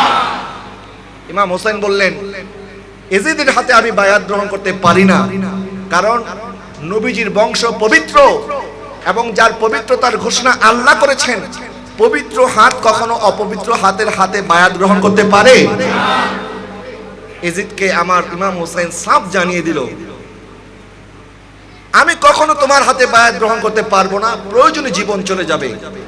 ওই দিক থেকে কুফা থেকে ইমাম হুসাইনের কাছে 30,000 চিঠি আসলো। কয় হাজার? যে ইমাম হুসাইন আপনি আসেন, আমরা আপনার হাতে বায়াত গ্রহণ করব। ইমাম হুসাইন বললেন, ঠিক আছে। আমার নানা জানের শহর মদিনাতুল মুনাওয়ারা, যেখান থেকে ইমাম হুসাইন ছোট থেকে বড় হয়েছেন, সেই শহর ছেড়ে ইমাম হুসাইন রওনা করবেন কুফার জমিনের দিকে। হাজী সাহেবরা যখন মক্কা থেকে মদিনায় হজ করার জন্য, হজ করে যখন মদিনাতে যায়, অথবা হজের আগে যখন মদিনা থেকে ফিরে আসে, 8 দিন 10 দিন থাকার পরে হাজী সাহেবদের মন বেকুল হয়ে যায় যে না, এই মদিনাতে একবার এসেছি, আল্লাহ বারবার আসার সুযোগ দিও। একবার এসেছি নবীর শহর, এখনো মদিনার গলিতে গলিতে আমার নবীর সুঘ্রাণ পাওয়া যায়। কিন্তু ঘ্রাণ শোনার জন্য এরকম আশিকওয়ালা নাক লাগবে। কথা বলেন না, ঠিক কিনা? আশিক হতে হবে, প্রেমিক হতে হবে, প্রেমিক না হলে পাওয়া যাবে না। ইমামে আলী মাকাম যেখান থেকে ছোট থেকে বড় হয়েছেন, হাজী সাহেবরা 10 দিন থাকার পরে সেখান থেকে আসতে মনে চায় না। আর ইমাম হুসাইন কি করে, কতটা কষ্ট করে সেখান থেকে নানা জানের কাছ থেকে বিদায় নিয়েছিলেন। এই জন্য এক শায়ের বলেছেন, নবী কে নওয়াসে হুসैन बिन हैदर लड़कपन का वादा निभाने चले हैं सुए करबला को 72 को लेकर रज़ाए खुदा सर कटाने चले हैं। ইমাম হুসাইন যখন বিদায় নিচ্ছেন, নানা জানের কাছ থেকে যখন বিদায় নিচ্ছেন, আমার নবী কতটা কষ্ট পেয়েছেন। যে হুসাইনকে আমার নবী কাঁধে চড়িয়েছেন, যে ইমাম হুসাইনের জন্য নবীজি সেজদা লম্বা করে দিতেন। পৃথিবীতে অনেক নানা এসেছে, অনেক নাতি হয়েছে, কোন নানা তার নাতিকে এতটা ভালোবাসে নাই আমার নবী তার নাতিকে যতটা ভালোবেসেছে। একবার নবীজির এক কোলের মধ্যে হযরতে ইব্রাহিম, নবীজির শাহজাদা, অল্প বয়স, আমার আল্লাহ ওনাকে অল্প সময় নিয়ে গেছেন। কেন নিয়ে গেছেন? এক কোলে নবীর শাহজাদা ইব্রাহিম, আরেক কোলে নবীর আরেক শাহজাদা হযরত ইমামে হুসাইন। জিবরিল আসলেন, বলেন হুজুর, আল্লাহ আপনাকে সালাম দিয়েছেন এবং বলেছেন এই দুই শাহজাদার যে কোনো একজনকে আপনাকে আল্লাহর জন্য ছেড়ে দিতে হবে। মানে আল্লাহ তাদের দুইজনের যে কোনো একজনকে নিয়ে যাবেন। হুজুর আপনি বলেন আপনি কাকে রাখবেন আর কাকে আল্লাহর জন্য দিবেন? আমার নবী কঠিন পরীক্ষার মধ্যে পড়লেন। একদিক দিয়ে নিজের শাহজাদা হযরত ইব্রাহিম, আরেক দিক দিয়ে হযরত ইমামে হুসাইন। নবীজি চিন্তা করলেন ইব্রাহিমকে যদি দিয়ে দেই তাহলে শুধু আমি কষ্ট পাবো, আর যদি হুসাইনকে দিয়ে দেই তাহলে আমিও কষ্ট পাবো, আলীও কষ্ট পাবে, ফাতেমাও কষ্ট পাবে। সুতরাং আলী আর ফাতেমা যেন কষ্ট না পায়। ঠিক আছে জিবরাইল যাও, আমার আল্লাহর জন্য আমার শাহজাদা ইব্রাহিমকে দিয়ে দিলাম। যে ইমামে হুসাইনকে নিজের শাহজাদার বিনিময়ে আল্লাহর কাছ থেকে নবী রেখেছেন, সেই ইমামে আলী মকাম ইমামে হুসাইন যখন নানা জানের কাছ থেকে বিদায় নিয়েছে, নানা জান কি করে বিদায় দিয়েছে।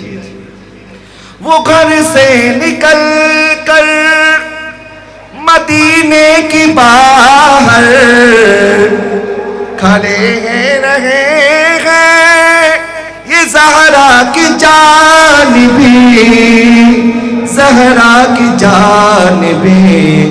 लाइनों से कह दो के उम्मत की खातिर, लाइनों से कह दो के उम्मत की खातिर हुसैन अपना घर को लुटाने चले हैं नबी के नवासे हुसैन बिन हैदर लड़कपन का वादा निभाने चले हैं। सारा दुनिया सलामुन या हबीब अल्लाह अलैकुम, सारा दुनिया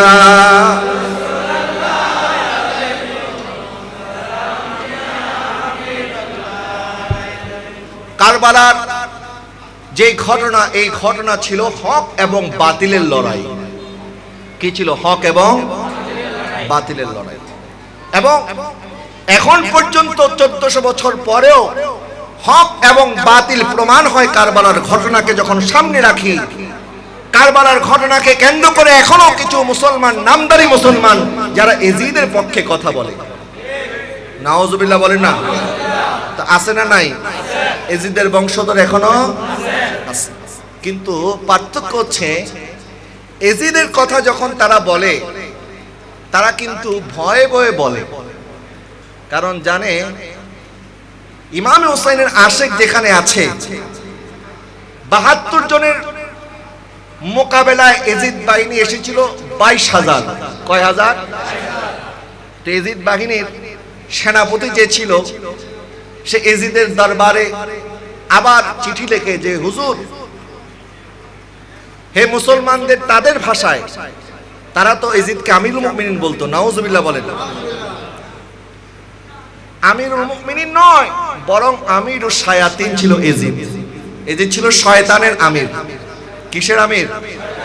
মুমিনের আমির ছিল। তো এজিদের কাছে চিঠি লিখেছে যে 72,000 হবে না, আরো সৈন্য পাঠান। অথচ মোকাবেলা করবে কয়জনের? 72 জন। তো 72 জনের মোকাবেলা করতে তো 22,000-এর প্রয়োজন নাই। কিন্তু হকের সামনে যখন বাতিল দাঁড়ায়, তারা সংখ্যা দিক থেকে বেশি থাকলেও তাদের ভিতরে কম্পন শুরু হয়ে যায়। কথা বলেন না, ঠিক কিনা? যার কারণে এজিদ বাহিনীরা এখনো এজিদের নাম নেওয়ার সময় কাঁপতে থাকে, ভয়ের মধ্যে থাকে। না জানি কোন দিক থেকে কোনো হুসাইনি এসে আমাদেরকে কানে ধরে মিম্বার থেকে নামিয়ে দেয়। এজিদের কথা বলতে সময় তাদের শরীরের মধ্যে কাঁপুনি সৃষ্টি হয়। আর আমরা যখন হুসাইনের কথা বলি আমাদের মাথা ঝুঁকে যায় না, আমাদের মাথা আরো উঁচা হয়ে যায়। কথা বলেন ঠিক কিনা? ইমাম হুসাইনের কথা যখন আমরা বলি, আমরা বড় গলায় বলি। আর এজিদের কথা যখন তারা বলে তখন গলাটা ঝুঁকিয়ে মিনমিন মিনমিন করে বলে। আমরা হকের পক্ষে আছি, আমরা কোনো কিছুকে পরোয়া করি না। ইমামে আলী মকাম ইমামে হুসাইনকে যখন কুফা থেকে চিঠি দিলেন, প্রায় 30,000 চিঠি আসলো। ইমাম হুসাইন রওনা হয়ে গেলেন কুফার দিকে। এই দেশে যারা মহারম মাস আসলে মাতাম করে, বুক চাপড়ায়, শরীরের মধ্যে কাঁচি দিয়ে আঘাত করে, এই ধরনেরও কিছু মানুষ আছে না নাই? এরা হচ্ছে অতি ভক্ত মানুষ। একটি কথা আছে, অতি ভক্তি কথা আছে না নাই? যারা 30,000 চিঠি দিয়েছে, ইমাম হোসেন কারবালার ময়দানে উপস্থিত হয়েছে, সেই কুফাবাসীরা ইমাম হোসেনের আসার খবর জানে কি জানে না? যারা চিঠি দিয়েছে তারা ইমাম হোসেনকে সহযোগিতা করার জন্য আসে নাই। চিঠি দিয়েছে আপনি আসেন, আমরা আপনার হাতে বায়াত গ্রহণ করব, কিন্তু ইমাম হোসেনকে দাওয়াত দিয়ে এনে তারা এজিদের ভয়ে চুপ হয়ে গেল। তারা ইমাম হোসেনকে পৃষ্ঠ প্রদর্শন করে বিপদের মধ্যে ঠেলে দিল। এরাই হচ্ছে শিয়া। এরা কারা? শিয়া। কিন্তু কারবালার ময়দানে ইমাম হোসেনের সাথে 120 জন কম বেশি উপস্থিত ছিল। শহীদ হয়েছে 72 জন। বাকি যারা ছিল ওনারা নারী ছিল, শিশু ছিল। শিশুদের মধ্যে হযরত আলী জাইনুল আবেদিন ইমাম হোসেনের একমাত্র শাহজাদা, যাকে এজিদ বাহিনী জীবিত ছেড়ে দিয়েছিল। কারণ কিয়ামত পর্যন্ত তো নবীর বংশধর জারি থাকবে, এই ব্যবস্থা তো আল্লাহর পক্ষ থেকে হয়েছে। যার কারণে এজিদ বাহিনীর মনে হযরত আলী জাইনুল আবেদিনের ব্যাপারে একটু নরম দিল করে দিল, যেন তারা এজিদ বাহিনী যেন জাইনুল আবেদিনকে শহীদ না করে। এই ব্যবস্থা করে দিয়েছেন কে? আল্লাহর পক্ষ থেকে এই ব্যবস্থা হয়েছে। 72 জন শাহাদাত বরণ করলেন। 72 জন শাহাদাত বরণ করার পরেও যে ইমাম হোসেনের একজন শাহজাদা ছিল, অথচ ওই সময় এজিদের ছেলে ছিল 14 জন। কয়জন? আর ইমাম হোসেনের ছেলে কয়জন? একজন। একজনের মোকাবেলায় 14 জন রেখে গেছে এজিদ। কিন্তু ওই 14 জনের মাধ্যমে তো এখন তাদের বংশ ব্যাপক আকারে ধারণ করার কথা ছিল, কিন্তু পৃথিবীর বুকে এজিদের বংশধরদেরকে খুঁজে পাওয়া। কিন্তু ইমাম হোসেনের বংশধর এখন আছে না নাই? আলী জাইনুল আবেদিনের বংশধর আছে না নাই? ইমাম হোসেনের বংশধর আমার হুজুর কেবলা সৈয়দ সাদে মুর্শিদি আল্লামা সৈয়দ আমর রাসিকুটি আল্লামা সৈয়দ তাইয়্যিব রহমাতুল্লাহি আলাইহি আল্লামা তাহির সামাদাজিলু আলী, ওনাদেরকে যখন আমরা দেখি, যখন ওনাদের চেহারায় আনোয়ার আমরা দেখি, তখন মনে হয় আরে হুজুর কেবলা আলম নবীজির 41তম আওলাদ হুজুর কেবলা তাহির সাহেব চেহারার মধ্যে যদি এত নূর থাকে, ইমাম হোসেনের চেহারায় না জানি কত নূর ছিল।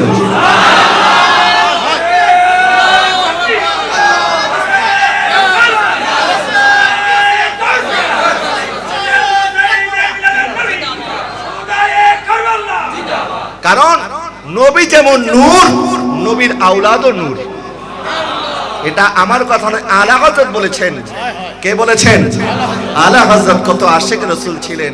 তেরে নসলে পাক মে বাচ্চা বাচ্চা নূর কা তু হে আইনে নূর তেরা সব ঘরানা নূর কা সারা দুনিয়া সালামুনিয়া। প্যারে হাজরিন, হক এবং বাতিলের লড়াই হলো কারবালার ময়দানে। ইমাম হোসেন শহীদ হলেন, কিন্তু এই শাহাদাতের মাধ্যমে ইমাম হোসেন হেরে যায় নাই, বরং ইমাম হোসেন জিতে গেছে। কারণ আল্লাহ বলেছেন, যখন তোমরা যারা ঈমানদার তারা যখন বলে আমরা আল্লাহর উপরে ভরসা করি এবং আমরা আল্লাহর ইবাদত করি, আল্লাহ সুবহানাহু ওয়া তাআলা ইরশাদ করছেন সুম্মাস্তাকামু। কোরআনের একটি আয়াতের মধ্যে এই মুহূর্তে আল্লাহ আমি ভুলে মনে করতে পারছি না, আল্লাহ সুবহানাহু ওয়া তাআলা বলছেন যখন বান্দা বলে আমি তো আল্লাহর ইবাদত করি এবং এটার উপরে যখন তারা ইস্তেকামত হয়ে যায়, সাবিত হয়ে যায়, তাতানাজ্জালু আলাইকুমুল মালাইকাতু আল্লা তাখাফু ওয়া লা তাহজানু ওয়া আবশিরু বিল জান্নাহ, তখন আল্লাহ সুবহানাহু ওয়া তাআলার পক্ষ থেকে ফেরেশতা নাজিল হয়ে যায় এবং ফেরেশতারা তাদেরকে সুসংবাদ দিতে থাকে আপনারা কোনো ভয় করবেন না, আপনাদের কোনো ভয় নাই, বরং আল্লাহর পক্ষ থেকে আমি জান্নাতের সুসংবাদ নিয়ে এসেছি। প্যারে হাজরিন, ইমামে আলী মকাম সেজদা দিলেন। সেজদা দেওয়ার সময় ইমাম হুসাইন বললেন, আল্লাহুম্মা রিদাম বিকদাইক সাবরান আলা বালাইক তাসলিমান লিআমরিক সুবহানা রাব্বিয়াল আ'লা। আল্লাহ, আপনি যে পরীক্ষা নিয়েছেন আমি সন্তুষ্ট চিত্তে সেই পরীক্ষা দিয়েছি। আপনি যে ধৈর্যের পরীক্ষা নিয়েছেন আমি সবর করেছি। আপনি যা হুকুম করেছেন আমি পালন করেছি। আমার সন্তানদেরকে এতিম করে, আমার স্ত্রীকে বিধবা করে, আমার কন্যাকে বেসাহারা করে আল্লাহ আমি তো বিদায় নিচ্ছি, তাদেরকে আপনার হাওয়ালা করে যাচ্ছি। আমার আল্লাহ ইমাম হুসাইনের প্রতি এতটা রাজি হলেন, ইমাম হুসাইনের প্রতি এতটা সন্তুষ্ট হলেন, এদিন তো 14টা সন্তান রেখে গেছে, তার নাম নেওয়ার মতো কেউ নাই। ইমাম হুসাইন এক সন্তান রেখে গেছে, আজকে ঘরে ঘরে হুসাইনি হুসাইনি স্লোগান উঠতেছে। নগর নগর গলি গলি ইয়া হুসাইনি ইয়া হুসাইনি। কথা বলেন না ঠিক কিনা? নগর নগর শহর শহর গলি গলি ঘরে ঘরে হুসাইনি স্লোগান চলছে। বলে না চলছে, চলবে। প্যারে হাজরিন, হক এবং বাতিলের লড়াই শুরু হয়ে গেছে। সেখান থেকে শুরু করে মুসলমানদের দল দুই ভাগে বিভক্ত হয়ে গেছে। এক দলের নাম হুসাইনি, আরেক দলের নাম ইয়েজিদি। বলেন, এক দলের নাম হুসাইনি, আরেক দলের নাম কি? ইয়েজিদি। এখানে একটি বিষয় নবীজি বলেছেন, বাতিল যারা তারা কখনোই চিরস্থায়ী হতে পারে না এবং তাদের দল কখনোই বেশি দিন টিকতে পারে না। ওই কারবালার ময়দান থেকে শুরু করে এখন পর্যন্ত আহলে সুন্নাত ওয়াল জামাত এবং 72 দল বাতিল ফিরকা যারা আছে তারা নানান সময় নানান নামে, নানান অঙ্গ, নানান ভঙ্গ, নানান কথাবার্তা নিয়ে মানুষের সামনে উপস্থিত হয়। এক এক সময় এক এক নাম দিয়ে আসে, যার কারণে মানুষ বিভ্রান্ত হয়ে যায়। কারণ তারা তো বুঝতে পারে না আসলে এরা যে খারেজি, এরা কি শিয়া না 72 দল। কারণ নানান সময় নানান সুরতে উপস্থিত হয়। বাতিল ফিরকারা নিজেদের পরিচয় বারবার গোপন করে, বারবার পাল্টায়, কিন্তু সুন্নি যারা তারা কখনোই নিজের পরিচয়কে পাল্টায় না। আমরা আগেও হুসাইনি পরিচয় দিয়েছি, এখনো হুসাইনি পরিচয় দিচ্ছি, কিয়ামত পর্যন্ত হুসাইনি পরিচয় দিব, দিতে থাকবো। কথা বলেন ঠিক কিনা? আমাদের দেশের কিছু মানুষ আমাদের সাথে মিশর আল আজহার বিশ্ববিদ্যালয়ে যখন পড়তে গিয়েছে, আমরা তো সাক্ষী আছি। দেশে আসার পরে তারা এখন বিভিন্ন কথাবার্তা বলতেছে। আমরা মিশরে যাওয়ার আগেও সুন্নিয়তের পক্ষে ছিলাম। মিশরে যখন গেছি তখন আমরা দেখেছি মিশরের মানুষও সুন্নিয়তের পক্ষে এবং তারাও আহলে সুন্নাত ওয়াল জামাতের অন্তর্ভুক্ত। যার কারণে আমাদেরকে সেখানে গিয়ে পরিচয় গোপন করতে হয় নাই। আমরা এখানেও দাঁড়িয়ে কিয়াম করেছি, মিশরও আল আজহার বিশ্ববিদ্যালয়ে দাঁড়িয়ে কিয়াম করেছি। এখানেও মিলাদুন নবী পালন করেছি, মিশরও মিলাদুন নবী পালন করেছি। এখানেও মাজার জিয়ারত করেছি, মিশরও মাজার জিয়ারত করেছি। কিন্তু আমাদের দেশ থেকে কিছু ওয়াহাবি, লামাজহাবি, আহলে হাদিস, জামাত, শিবির, চরমোনাই, বিভিন্ন বাতিল ফিরকার দলের ছেলেরা যখন মিশরে যায় তখন তারাও আমাদের সাথে মিলাদ কিয়াম করেছে, তারাও ফাতিহা করেছে, তারাও মাজার জিয়ারত করেছে, তারা সব করেছে। বাংলাদেশে আসার পরে তারপরে বলে এগুলি পৃথিবীর অন্য কোথাও নাই।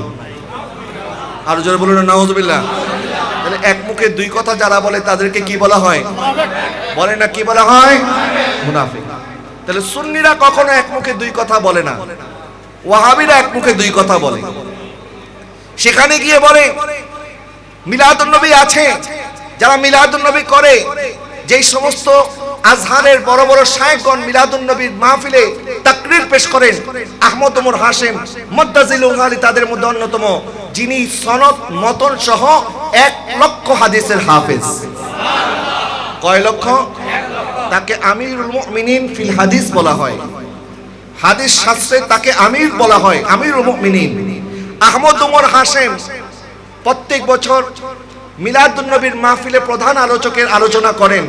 আমাদের দেশের একজন আজহারি নামে ভণ্ড, যে কিনা সেখানে আহমদ ওমর হাশেমের মাহফিলে উপস্থিত থেকে মিলাদুন নবীতে অংশগ্রহণ করেছে, আমাদের চোখের সামনে বাংলাদেশে এসে বলে মিলাদুন নবী বলতে কিছু নাই, এবং আহমদ ওমর হাশেম যার পিছনে আমি অনেকবার সাক্ষাৎ করেছি, উনি জীবনে কোনোদিন মিলাদুন নবী পালন করে নাই এবং উনি মারা গেছে। নাউজুবিল্লাহ বলেন।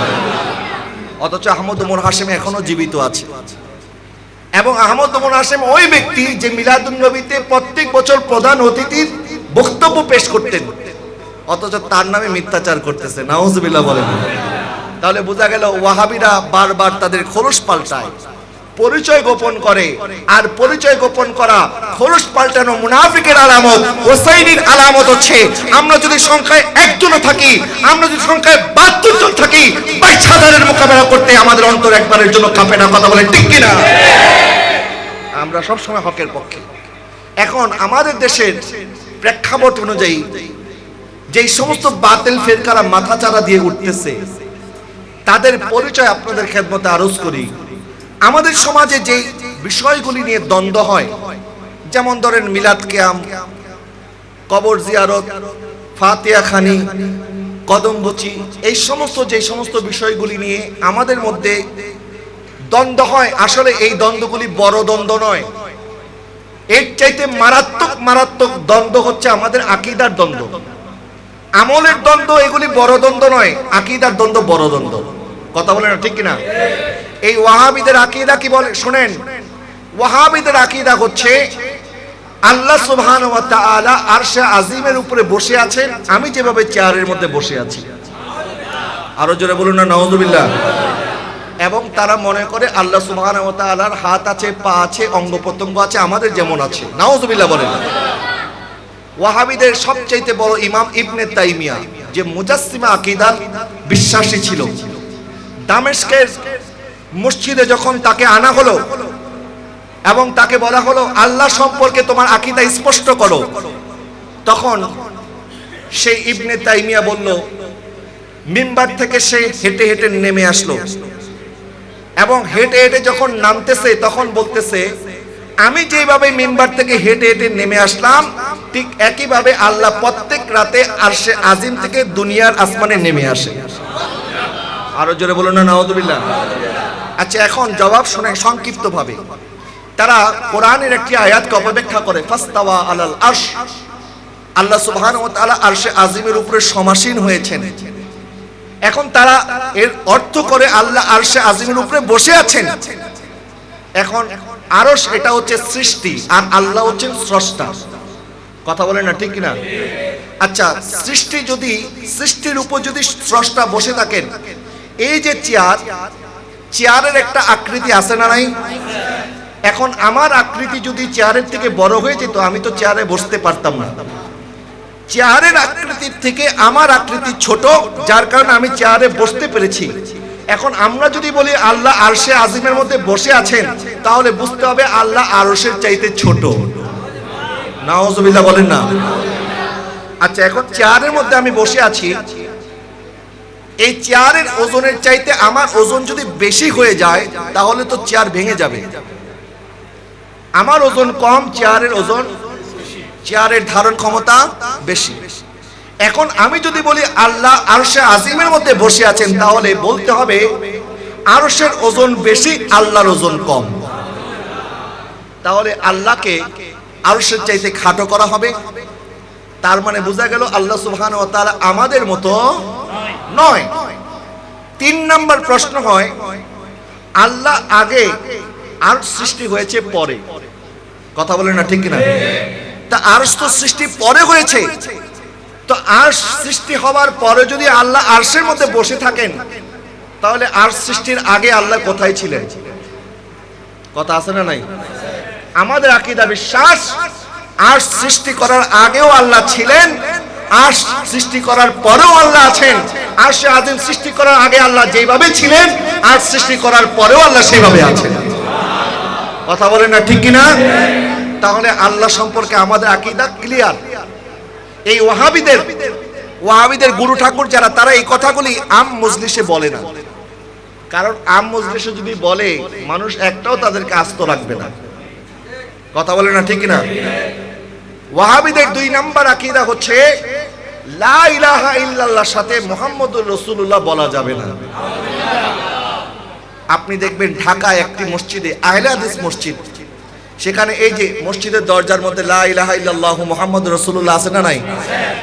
কিন্তু তারা কি করেছে, এই টাইলসের মধ্যে লা ইলাহা ইল্লাল্লাহ রেখে মুহাম্মাদুর রাসূলুল্লাহ বিলুপ্ত করে দিয়েছে।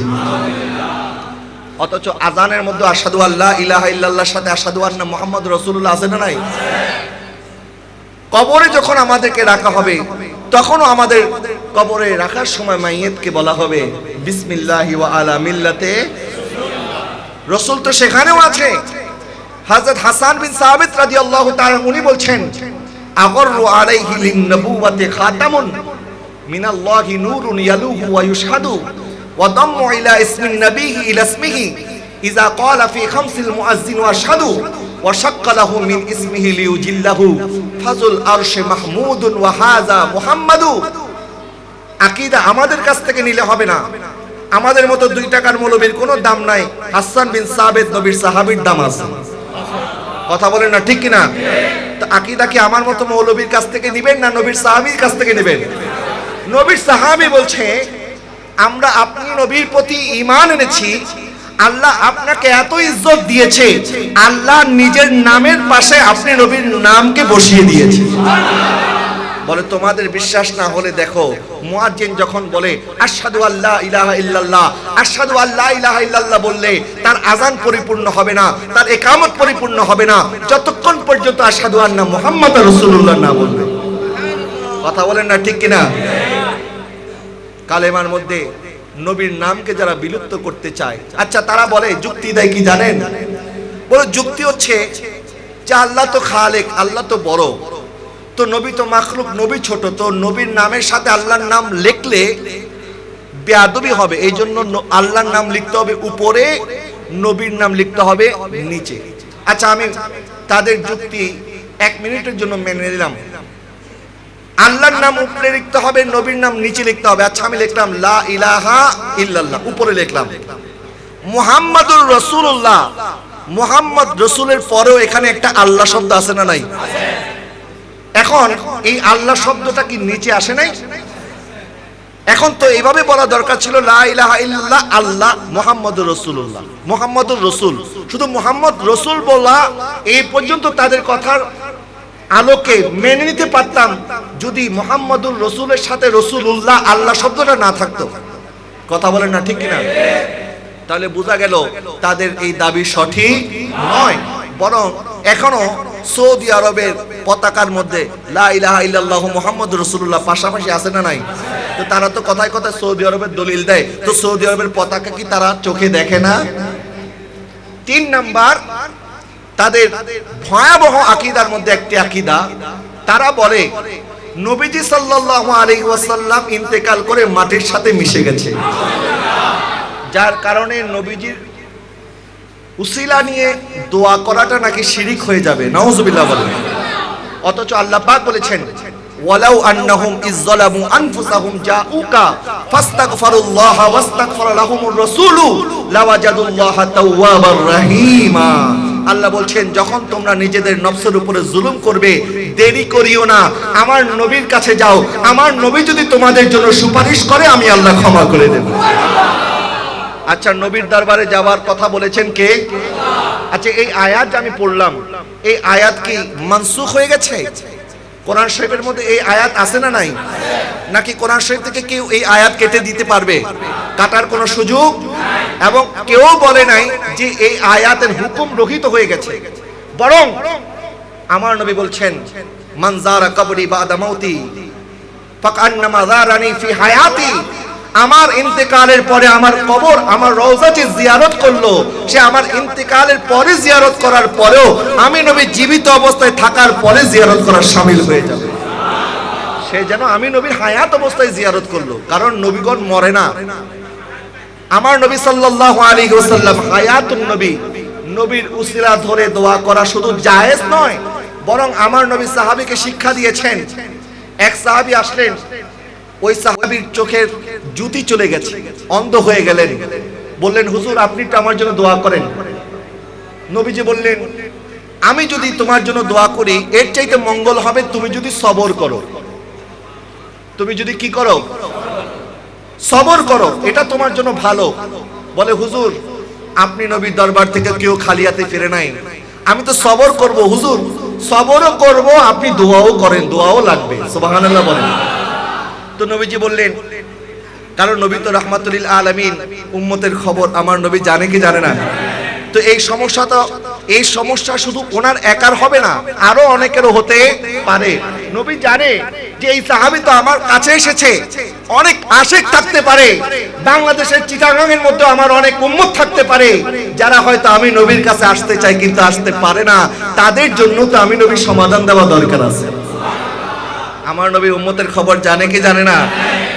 আমার নবী সাল্লাল্লাহু আলাইহি ওয়াসাল্লাম বললেন, শোনো আমি তোমাকে একটি আমল শিক্ষা দেই, এই আমলটা তুমি করবে। নবীজি সাল্লাল্লাহু আলাইহি ওয়াসাল্লাম বললেন, তোমাকে একটি আমল শিক্ষা দিলাম, ওই আমলটি হচ্ছে তুমি ঘরে যাও, ঘরে গিয়ে সুন্দর করে ওযু করো, ওযু করার পরে 2 রাকাত নামাজ আদায় করো। কয় রাকাত? বলে না কয় রাকাত? 2 রাকাত নামাজ আদায় করো, এবং 2 রাকাত নামাজ আদায় করার পরে আল্লাহর দরবারে আমি নবীর উসিলা ধরে এইভাবে দোয়া করো। নবীজি সাল্লাল্লাহু আলাইহি ওয়াসাল্লাম বলছেন এইভাবে দোয়া করো, আল্লাহুম্মা ইন্নী আসআলুকা ওয়া আতাওয়াজ্জাহু ইলাইকা বিনবিয়িকা মুহাম্মাদিন নবীর রাহমা। হে আল্লাহ, আমি আপনার কাছে উসিলা পেশ করছি আমার নবী, নবীর রহমত মুহাম্মদুর রাসূলুল্লাহ সাল্লাল্লাহু আলাইহি ওয়াসাল্লামকে। এবং তারপরে বলো ইয়া মুহাম্মাদা, হে মুহাম্মদ সাল্লাল্লাহু আলাইহি ওয়াসাল্লাম। আমার নবী নিজেকে ডাকার কথা বললেন। কাকে ডাকার কথা বললেন? নবীকে ডাকার কথা বললেন। এবং তারপরে এইভাবে বলো, ইন্নী তাওয়াজ্জাহতু বিকা ইলা রাব্বি ফি হাজাতি হাযিহি লিতুকদলি। হে আমার নবী সাল্লাল্লাহু আলাইহি ওয়াসাল্লাম, আমি আপনার উসিলা নিয়ে আল্লাহর দরবারে আমার হাজত পেশ করেছি, আমার হাজত যেন পরিপূর্ণ হয়ে যায়। আমার দয়াল নবী রাহমাতুল লিল আলামিন এই দোয়া শিক্ষা দিলেন। এটি আমার মন গড়া হাদিস নয় বাবা, মুসনাদে আহমদ বিন হাম্বলের 4th খণ্ড 137 নম্বর পৃষ্ঠার মধ্যে। এবং শুধু তাই নয়, হযরত ইমাম তিরমিজি রাহমাতুল্লাহি আলাইহি ওনার জামিআত তিরমিজির 5ম খণ্ড 569 নম্বর পৃষ্ঠার মধ্যে এই হাদিস নকল করেছেন। এবং এই হাদিসের সনদ হচ্ছে হাসান সহিহ হাদিস। সুবহানাল্লাহ বলেন না, এটা কোনো যঈফ দুর্বল হাদিস বলি নাই, হাসান সহিহ হাদিস। এবং ইমাম নাসাই ওনার কুবরার মধ্যে 6 নম্বর খণ্ড 169 নম্বর হাদিস, 169 নম্বর পৃষ্ঠা, এই জায়গার মধ্যে ইবনে মাজার মধ্যে এসেছে। ইমাম হাকিম ওনার মুস্তাদরিকের মধ্যে এই হাদিস নকল করেছেন। আমার নবী দোয়া শিক্ষা দিলেন যে কিয়ামত পর্যন্ত আমার উম্মত যারা যেখানে থাকবে আমি নবীর উসিলা নিয়ে তোমরা দোয়া করতে থাকো। তাহলে নবীর উসিলা নিয়ে দোয়া করা যাবে কি যাবে না? আচ্ছা, আল্লাহ বললেন তোমরা নবীর কাছে যাও, আল্লাহ বললেন উসিলা ধরো। আর যদি মোল্লা বলে উসিলা ধরা যাবে না, মোল্লার কথা শুনবেন না, আল্লাহর কথা শুনবেন। তাহলে বোঝা গেল উসিলা নিয়ে ওয়াহাবিদের এই আকীদা ঠিক না। আমরা যারা উসিলার পক্ষে আমরা সঠিক। এরপরে ওয়াহাবিদের অনেকগুলো আকীদা আছে, একটা একটা করে বলতে গেলে তো অনেক সময়ের ব্যাপার। আরেকটি জঘন্যতম আকীদা হচ্ছে তারা বলে নবীজির মা এবং বাবা জাহান্নামী ছিল। আরো জোরে বলুন না নাউযুবিল্লাহ। নবীজির মা বাবা কি জাহান্নামী না জান্নাতি? আমাদের আকীদা নবীজির আম্মাজান আব্বাজান জান্নাতি। নবীজির আব্বাজান আম্মাজান জান্নাতি, এটা বোঝার জন্য দলিলের প্রয়োজন নাই, ওনাদের নামই যথেষ্ট। নবীজির আব্বাজানের নাম ছিল আব্দুল্লাহ, আল্লাহর বান্দা। সুবহানাল্লাহ বলেন না। ওনার আব্বাজানের নাম কি? মার নাম হচ্ছে আমেনা, মানে মার নাম হচ্ছে বিশ্বাসী, মার নাম হচ্ছে ইমানদার। তো ওনার আম্মাজান আব্বাজানের নামই প্রমাণ করে আমার নবীর আব্বাজান আম্মাজান জান্নাতি ছিল। প্যারে হাজরিন, এত এত নোংরা আকীদা তাদের। এখন দলিলের আলোকে যদি বলি, আল্লাহ সুবহানাহু ওয়া তাআলা কোরআনের মধ্যে ইরশাদ করছেন, ওয়া তাকাল্লুবাকা ফিস সাজিদিন, আমি সেজদাকারীদের মধ্য থেকে আপনাকে কবুল করেছি। সেজদাকারী কারা? যারা ঈমানদার। যারা ঈমানদার ছাড়া বেঈমান কি আল্লাহকে সেজদা দেয়? বেঈমান কখনো আল্লাহকে সেজদা দেয় না। কোরআনের এই আয়াত প্রমাণ করে নবীজি সাল্লাল্লাহু আলাইহি ওয়াসাল্লামের উপরে যারা ছিলেন, বাবা আব্দুল্লাহ, আব্দুল মুতাল্লিব থেকে শুরু করে ইব্রাহিম আলাইহিস সালাম থেকে শুরু করে উপরে হযরত আদম আলাইহিস সালাম পর্যন্ত নবীর পূর্বপুরুষ যারা ছিল প্রত্যেকেই ঈমানদার এবং মুমিন ছিল। এদের মধ্যে কেউ মুশরিক ছিল না। আচ্ছা, এখন নবীজি সাল্লাল্লাহু আলাইহি ওয়াসাল্লামের আরেকটি হাদিস। আপনারা কি বিরক্ত হচ্ছেন বাবা? কোনো কষ্ট হচ্ছে? শেষ করে দেব? অল্প সময়, আপনাদের একটু ধৈর্য চাই। কারণ ওয়াহাবিদের আকীদা মারাত্মক আকীদা, আমলের পার্থক্যের চাইতে আকীদার পার্থক্য মারাত্মক। আমরা তো মিলাদ কিয়াম নিয়ে লড়াই করি। মিলাদ কিয়াম যদি কেউ বসে বসে নবীর প্রতি দুরূদ পেশ করে অসুবিধা নাই, যদি বেয়াদবির নিয়ত না থাকে। কথা বলেন না, ঠিক কিনা? আমরা তো বসে বসে দুরূদ শরীফ পড়ার বিপক্ষে না।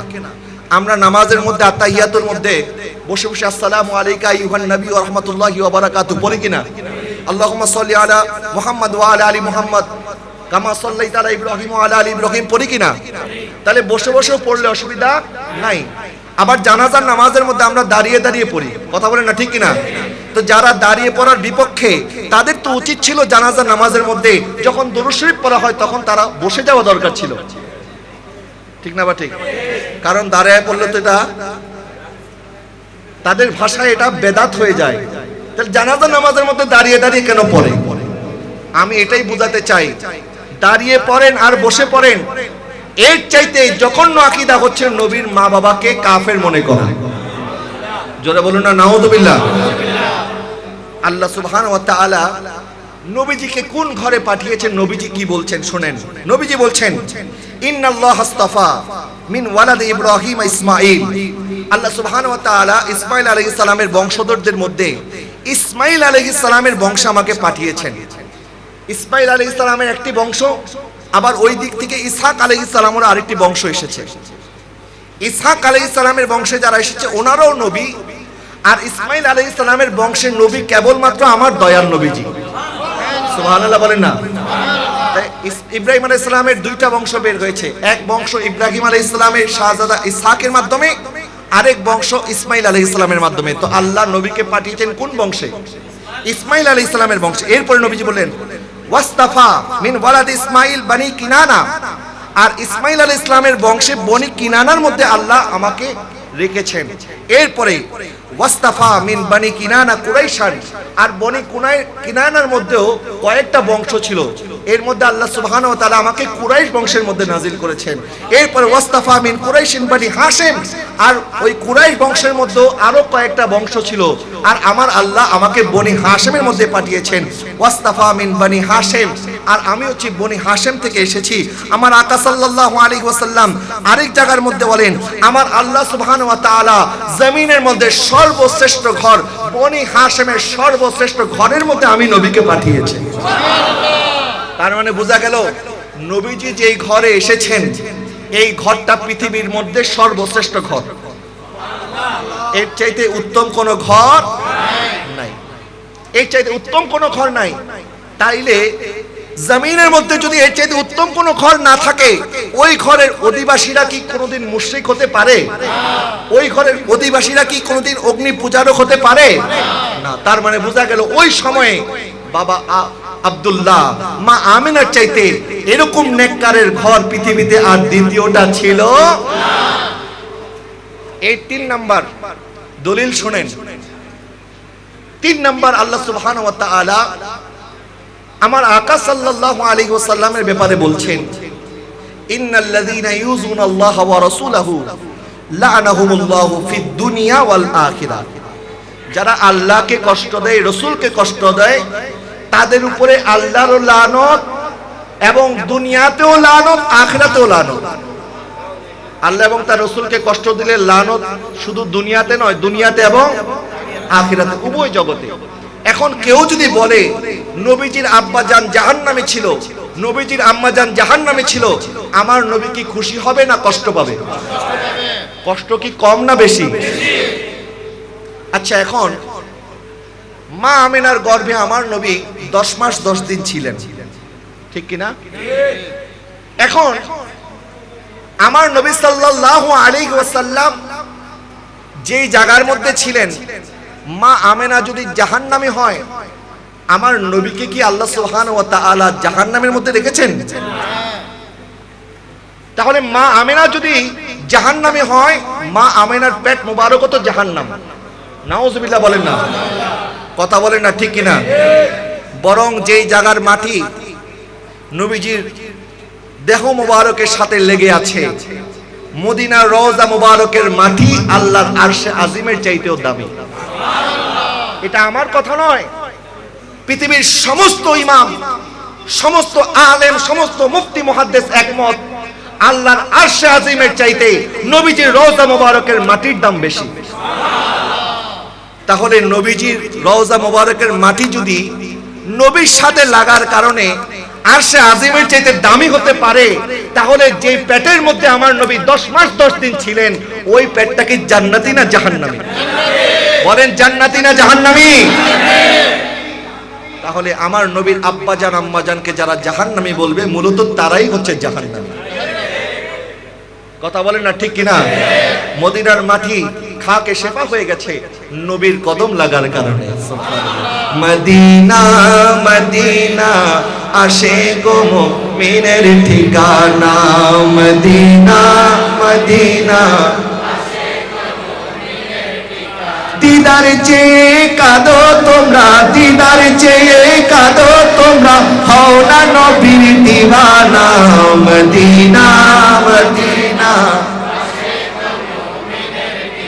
না, মদিনা মদিনা।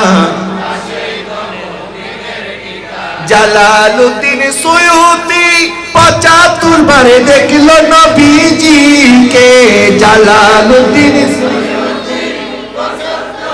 দেখলো নবীজিকে, এতবার দেখিয়াও নবী, এতবার দেখিয়াও নবী, তৃপ্তি তাহার হলো না।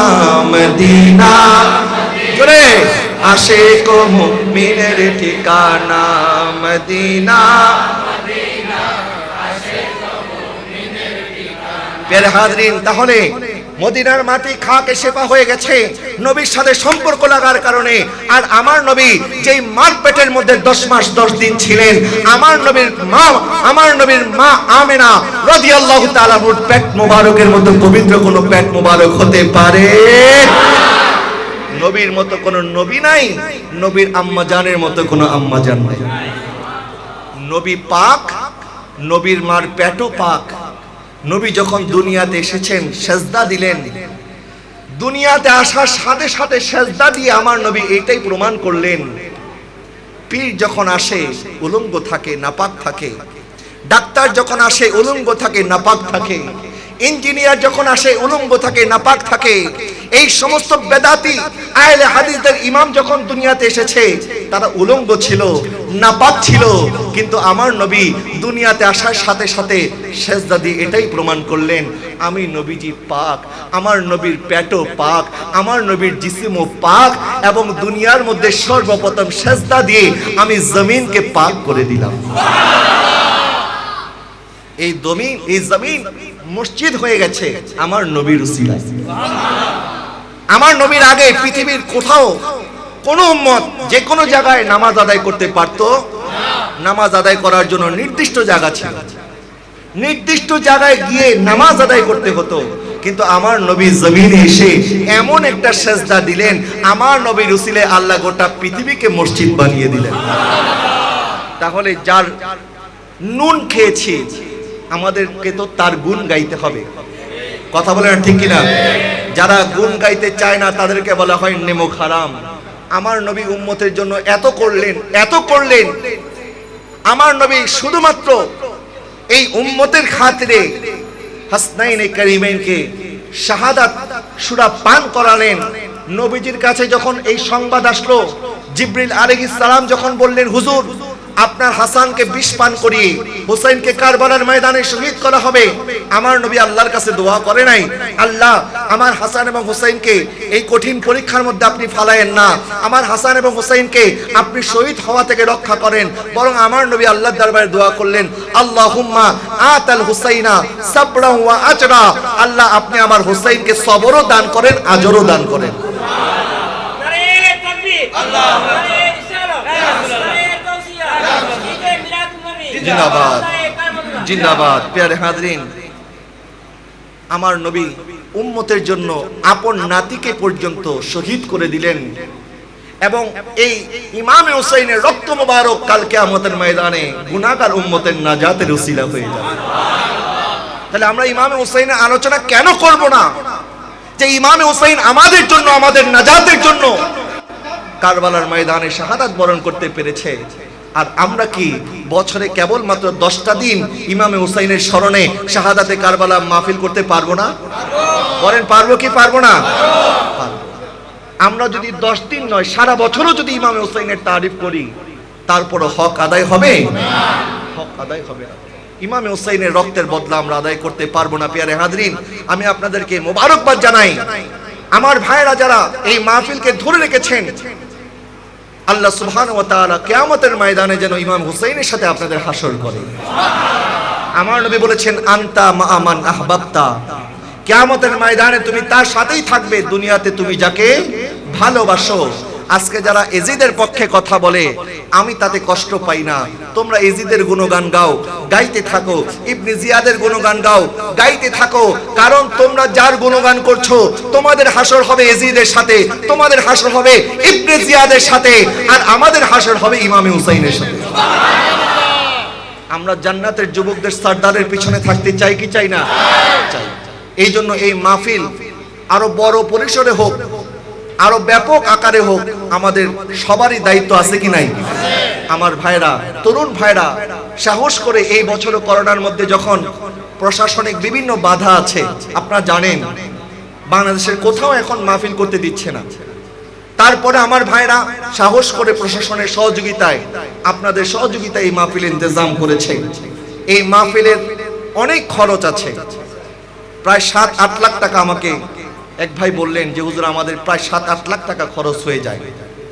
তো এই টাকাগুলি তো আপনাদের মহাব্বতের মাধ্যমে আপনারা শরীক শামিল হন। এই ভাইদের এই সহযোগিতায় আরো বেশি করে আন্তরিকতার সাথে আপনাদেরকে এগিয়ে আসার আহ্বান করতেছি। আল্লাহ যেন আরো বেশি করে আপনাদেরকে শখ সহকারে, মহাব্বত সহকারে আমার ভাইদের পাশে থাকার তৌফিক দান করুন। সকলে বলুন আমিন। একটি প্রশ্ন এসেছে, গরু ও মহিষের নাড়ি ভুঁড়ি খাওয়া জায়েজ আছে নাকি না? নাড়ি ভুঁড়ি খাওয়া জায়েজ নাই। এবং গরুর যে ভুঁড়ি, এটাকে আমাদের ঢাকায় আমরা এটাকে উজুরি বলি, এখানে উজুরি বলে না, উজুরি। হানাফি মাযহাব মোতাবেক উজুরি খাওয়া মাকরুহে তাহরিমি, হারামের কাছাকাছি। সুতরাং উজুরি কেউ খাবেন না, মেহরবানি করে। আমাদের দেশের অনেক মানুষ মনে করেন কোরবানি দেওয়ার আগে আগে বললেন নাই যে আমার উজুরিটা আমার লিগা রাখো, কারণ হচ্ছে হারামে আরাম বেশি। যেই জিনিস নিষিদ্ধ ওই জিনিসের প্রতি মানুষের আগ্রহ একটু বেশি। তো হারামের মধ্যে আরাম খুঁজবেন না, বরং আল্লাহকে ভয় করবেন। হানাফি মাযহাব মোতাবেক উজুরি খাওয়া মাকরুহে তাহরিমি, উজুরি খাবেন না। এবং হালাল প্রাণীরও কিছু অঙ্গ প্রত্যঙ্গ আছে যেগুলি হারাম, সেই হারাম জিনিস থেকেও বেঁচে থাকবেন। হালাল জিনিস যেগুলি আছে, একটি গরুর মধ্যে আল্লাহ এত সুন্দর করে একটা গরুর মধ্যে মাংসগুলিকে আমাদের জন্য হালাল করেছেন, তো আপনি হালাল রেখে কেন হারামের পিছনে ছুটবেন? আল্লাহ পাক আমাদেরকে হালাল খাওয়ার তৌফিক দান করুক। সকলে বলুন আমিন। এবং আজকের এই মাহফিলের জন্য যারা যেভাবে শ্রম দিয়েছেন, পরামর্শ দিয়েছেন, বুদ্ধি দিয়েছেন, অংশগ্রহণ করেছেন, আল্লাহ পাক সকলের আসা যাওয়াকে কবুল করুক। আমিন। আজকের এই তাবারুকাতের ব্যবস্থা করেছেন জনাব মোহাম্মদ ইস্কান্দার সাহেব। ওনার মরহুম পিতা মাতার জন্য দোয়া করবেন। ওনার মরহুম পিতা মরহুম তফজুল আহমেদ, মরহুমা তমানা খাতুন, ওনার আম্মা জান, আল্লাহ পাক ওনাদের দুইজনকে যেন জান্নাতবাসী হিসেবে কবুল করে। আমিন। মিলাদ হবে, কিয়াম হবে, আখিরে মুনাজাতের পরে তাবারুক বিতরণ হবে, প্রত্যেকে মাহফিল শেষ করে যাবেন। ওয়া আখির দাওয়ানা আলহামদুলিল্লাহি রাব্বিল আলামিন। আসসালামু আলাইকুম ওয়া রাহমাতুল্লাহি ওয়া বারাকাতুহু।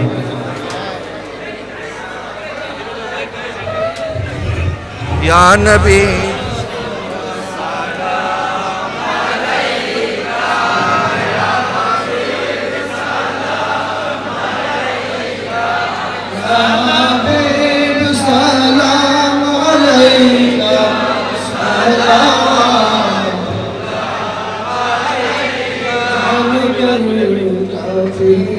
सहाया नबी सलाम अलैका या रसूल सलाम अलैका या हबीब सलाम अलैका सलाम अलैका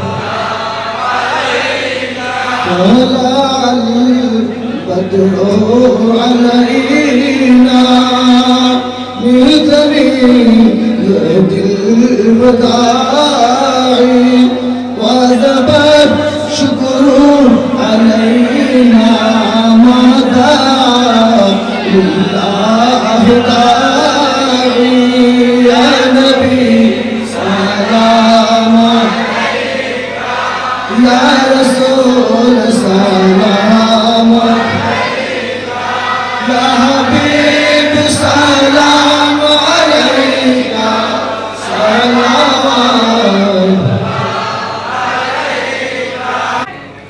ربنا ظلمنا أنفسنا وإن لم تغفر لنا وترحمنا لنكونن من الخاسرين গুনার বোঝা মাথায় লয়া ডাকতেছি গুনার বোঝা মাথায় লয়া ডাকতেছি মাফ করে দাও ও গো মাওলা এলাহি দয়া করো মাবুদ মাওলা এলাহি রব্বানা ইয়া রব্বানা ইয়া রব্বানা জালামনা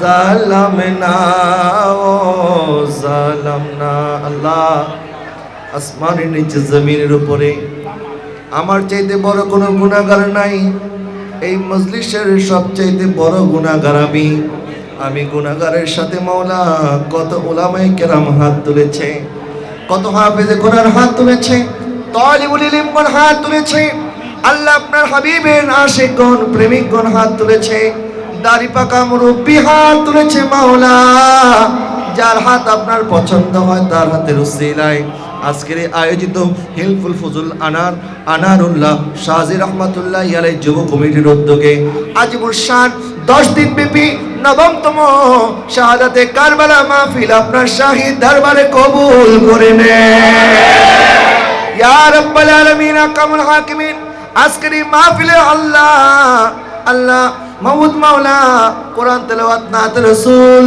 আল্লাহ কোরআন সুন্নাহর আলোকে আলোচনা দুরূদ এবং সালাতুস সালাম ফাতিহা খানি তাবরুকাত সহ মাওলাই করিম যত কিছু আল্লাহ আমার ভাইরা ব্যবস্থাপনা করেছেন মাওলা আল্লাহ আমাদের প্রত্যেকের আশা যাওয়াকে আপনি কবুল করে নেন আল্লাহ আমাদের সালাম দয়াল নবী রওজা আনোয়ার সোনার মদিনায় সবুজ গম্বুজের নিচে যেই নবী এখনো উম্মতি উম্মতি বলে কাঁদতেছে হাশরের ময়দানে আমার নবী আমাদেরকে বলেছে উম্মত আমাকে তোমরা মিজানের দাড়ি পাল্লার সামনে আমাকে খোঁজ করবে আমার কোন উম্মতের মিজানের পাল্লা যদি মাবুদ মাওলা আমার নবী বলেছেন আমি মিজানের পাল্লার সামনে দাঁড়িয়ে থাকবো যেন আমার উম্মতের মিজানের পাল্লার ওজন বেড়ে যায় আমার নবী বলেন আমি হাউজে কাউসারের সামনে থাকবো আমার উম্মতকে ডেকে ডেকে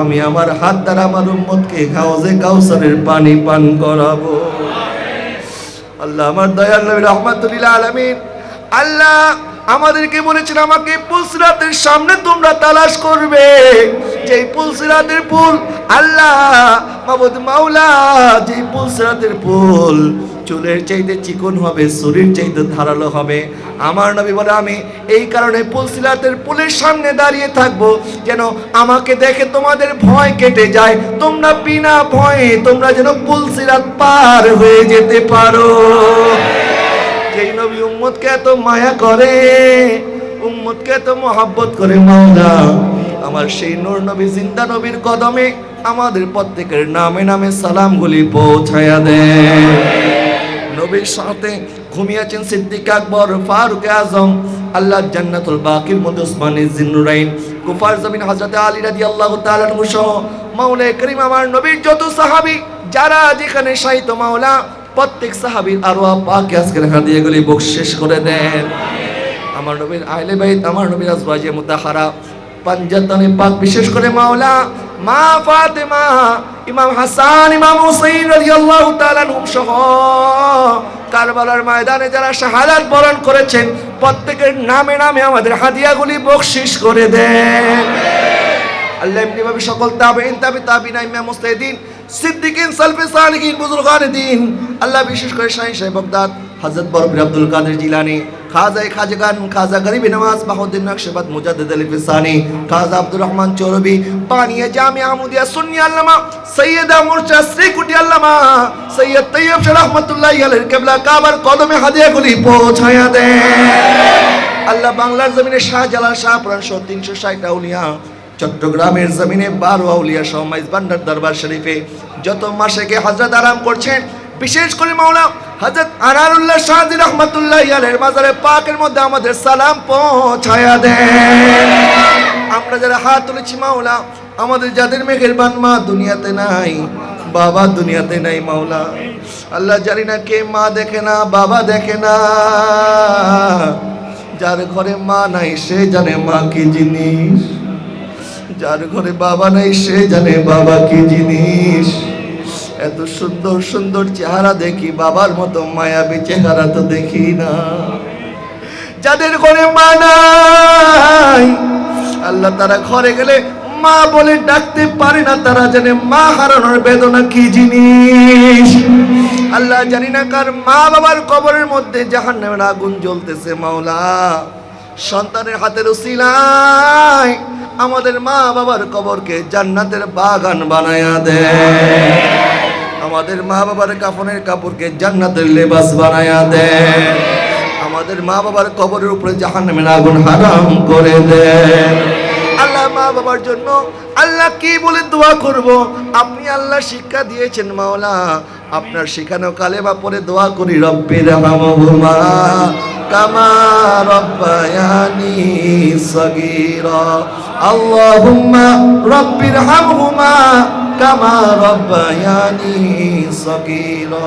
আল্লাহ আজকের মাহফিলে যারা টাকা দিয়ে, পয়সা দিয়ে, শ্রম দিয়ে, বুদ্ধি দিয়ে উপস্থিত হয়ে যারা যেভাবে খেদমত করেছেন, তাদের মা বাবা, মায়ের খানদানে, বাবার খানদানে যারা কবরবাসী মাওলা, প্রত্যেকের কবরকে রাউদাতুম মিন রিয়াজিল জান্নাহ বানিয়ে দেন মাওলা। আমাদের যাদের মা বাবা জীবিত আছে আল্লাহ, আপনি আমাদের মা বাবাকে হায়াতে তাইয়্যিবা দান করুন। আল্লাহ এই করোনা মহামারী থেকে আমাদেরকে, আমাদের পরিবার পরিজন, আমাদের সন্তানের স্ত্রী পুত্র, আমাদের মা বাবা, আমাদের আত্মীয় স্বজন আপনজন সবাইকে হেফাজত করুন মাওলা। আল্লাহ আমরা তো আপনার বান্দা মাওলা, আল্লাহ আমরা তো আপনার নবীর উম্মত মাওলা। ইয়া আল্লাহ, আল্লাহ আপনি আমাদের কাছ থেকে এই পরীক্ষা উঠিয়ে নেন, এই বিপদকে উঠিয়ে নেন মাওলা। আজকের এই শাহাদাতে কারবালার উসিলায় এই করোনা থেকে আমাদের প্রত্যেককে আপনি নাজাত দান করেন মাওলা। যারা অসুস্থ আছেন তাদেরকে সুস্থতা দান করেন মাওলা করিম। আল্লাহ যারা ঋণগ্রস্ত তাদের ঋণ মুক্তির ব্যবস্থা করুন, যারা অভাবগ্রস্ত অভাবীদের অভাব দূর করে দিন। আল্লাহ দীর্ঘ 1.5 বছর লকডাউনের কারণে অনেকে বেকার হয়ে গেছে আল্লাহ, অনেকের সন্তানের জন্য খাবার কিনতে পারে না, অনেকের মা বাবার জন্য ওষুধ কিনতে পারে না। আল্লাহ আমরা কার কাছে বলবো? ইয়্যাকা না'বুদু ওয়া ইয়্যাকা নাস্তাঈন। আল্লাহ আপনি তো আমাদের মাবুদ, আল্লাহ আপনি তো আমাদের মাওলা। আপনার হাবিবের খাতিরে, আমার নবীর পরিবারের খাতিরে মাওলা, আমাদের সকলের সকল অভাব অনটন আপনি দূর করে দিন মাওলা। যারা বেকার হয়েছেন হালাল রুজি রোজগারের ব্যবস্থা করুন মাওলা। করিম যারা পরীক্ষার্থী আছেন, যারা শিক্ষার্থী আছেন, যারা পড়াশোনা করছেন মাওলা, পরীক্ষার্থীদেরকে পরীক্ষার মধ্যে কামিয়াবি দান করেন। আমাদের সন্তানদের জেহান যাকাতের মধ্যে বরকত দান করেন। সন্তানদেরকে সুসন্তান, নেককার সন্তান হিসেবে কবুল করেন। যাদের ঘরে উপযুক্ত কন্যা আছে, পুত্র আছে, নেক পাত্র পাত্রীর মাধ্যমে বিবাহের ব্যবস্থা করুন। যাদের ঘরে সন্তান হয় না মাওলা, বে আওলাদদেরকে আওলাদ দান করেন মাওলা। আল্লাহ আপনি আমাদের প্রত্যেককে আপনার নবীর মহাব্বত, আপনার নবীর আহলে বাইতের মহাব্বত দ্বারা মালামাল করে দেন। এজিদি ফিতনা থেকে, খারিজি ফিতনা থেকে, শিয়া ফিতনা থেকে, বাহাত্তর দলের ফিতনা থেকে আমাদের সুন্নি মুসলমানদের ঈমান আমল হেফাজত করেন মাওলা। আল্লাহ আজকের এই মাহফিলে যারা আয়োজন করেছেন আল্লাহ এখনো অনেক অভাব রয়েছে মাওলা, আল্লাহ অভাবগুলি আপনি গাইবি থেকে ব্যবস্থা করে দিন মাওলা। আগামী দিনগুলিতেও সুন্দরভাবে যেন মাহফিল অংশগ্রহণ করতে পারি, আল্লাহ আমার ভাইয়েরা যেন আসতে পারে যেতে পারে, সকলের আসা যাওয়াকে কবুল করে নিন মাওলা। আল্লাহ আজকের তাবারকের ইন্তজাম করেছেন, আমার ভাই ওনার মরহুম আব্বাজান আম্মাজানের জন্য দোয়া চেয়েছেন, আল্লাহ ওনার আব্বাজান আম্মাজানের কবরের মধ্যে আজকের হাদিয়াগুলি বকশিশ করুন মাওলা। আজকের মাহফিলের সভাপতি মহোদয় অসুস্থ, আল্লাহ দোয়া চেয়েছেন, আল্লাহ তাকে আপনি শেফায়ে আজেলা কামিলা নসিব করুন মাওলা। আল্লাহ অত্র মসজিদে যারা খেদমত করছেন, সম্মানিত খতিব মহোদয়, সম্মানিত ইমাম মহোদয়, মুয়াজ্জিন সাহেব সহ খাদিম যারা আছেন, মাওলানা কেরাম মসজিদ আরাকিন যারা আছেন, আমার গাউসে কমিটি আরাকিন যারা আছেন, দাওয়াত ইসলামের আরাকিন যারা আছেন, এমনিভাবে ছাত্র সেনা, ইসলামী ফ্রন্ট, যুব সেনা, আমাদের আহলে সুন্নাত ওয়াল জামাতের বিভিন্ন সংগঠনের সদস্য যারা আছেন, এই মাহফিল কমিটির সদস্য যারা আছেন, সকলকে আপনি কবুল করুন মাওলা। আল্লাহ যা বলতে পেরেছি, যা বলতে পারি না মাওলা, আপনি প্রত্যেকের অন্তরের খবর জানেন, আপনি অন্তর্যামী। আল্লাহ প্রত্যেকের দিলের সকল জায়েজ মাকসাদগুলি পুরা করুন মাওলা। আল্লাহ আমার ঘরে, আমার বাড়িতেই পর্দানসীন মা বোন যারা আমাদের সাথে হাত তুলেছে মাওলা, যারা আমিন আমিন বলছে, আল্লাহ তাদের হাতগুলিকে কবুল করুন মাওলা। আল্লাহ তাদের সমস্ত ডাক আপনি শুনছেন মাওলা। যারা যে উদ্দেশ্যে হাত তুলেছে মাওলা, দোয়া শেষ করার আগে আপনি আমাদের দোয়াকে কবুল করুন মাওলা। আল্লাহ আপনি আমার নবীর উসিলায় দোয়া কবুল করুন মাওলা। খানায়ে কাবার উসিলায় দোয়া কবুল করুন মাওলা। আবে জমজমের উসিলায় দোয়া কবুল করুন মাওলা। মিনা মুজদালিফার উসিলায় দোয়া কবুল করুন মাওলা। আমার নবীর গুম্বদে খাজরার উসিলায় দোয়া কবুল করুন মাওলা। আমার নবীর নুরানি সোনালী জালি মুবারকের উসিলায় দোয়া কবুল করুন মাওলা। আমার নবীর রওজা মুবারকের মাটির উসিলায় দোয়া কবুল করুন মাওলা। আমার নবীর আব্বাজান আম্মাজানের উসিলায় দোয়া কবুল করুন মাওলা। আমার নবীর বংশধর হাসনাইনি কারিমাইনের উসিলায় দোয়া কবুল করুন মাওলা। আল্লাহ আমাদেরকে জীবনে একবার হজ্জে বাইতুল্লাহ, জিয়ারতে মদিনাতুল মুনাওয়ারা নসিব করে দিয়েন। আল্লাহ আপনি আমাদেরকে আমার দয়াল নবীর দিদার নসিব করে দিয়েন। নবীকে না দেখিয়ে কবরে নিয়েন না মাওলা। জীবনে হবে কি তোমার দিদার ইয়া রাসূলুল্লাহ, এ আশায় রয়েছি মোরা গুনাহগার ইয়া না छोटे हाथ से दामने तुम्हारा या रसूल अल्लाह, हमेशा ये रहे कायम सहारा या মৌতের নিদানে মালাকুল মৌত যখন আসবে জান কবজ করার জন্য, ওই কঠিন মুহূর্তে আমার নবীকে দেখায়া আখির কালেমা মুখে এবং কলবে জারি করে দিয়েন, লা ইলাহা ইল্লাল্লাহ মুহাম্মাদুর রাসূলুল্লাহ।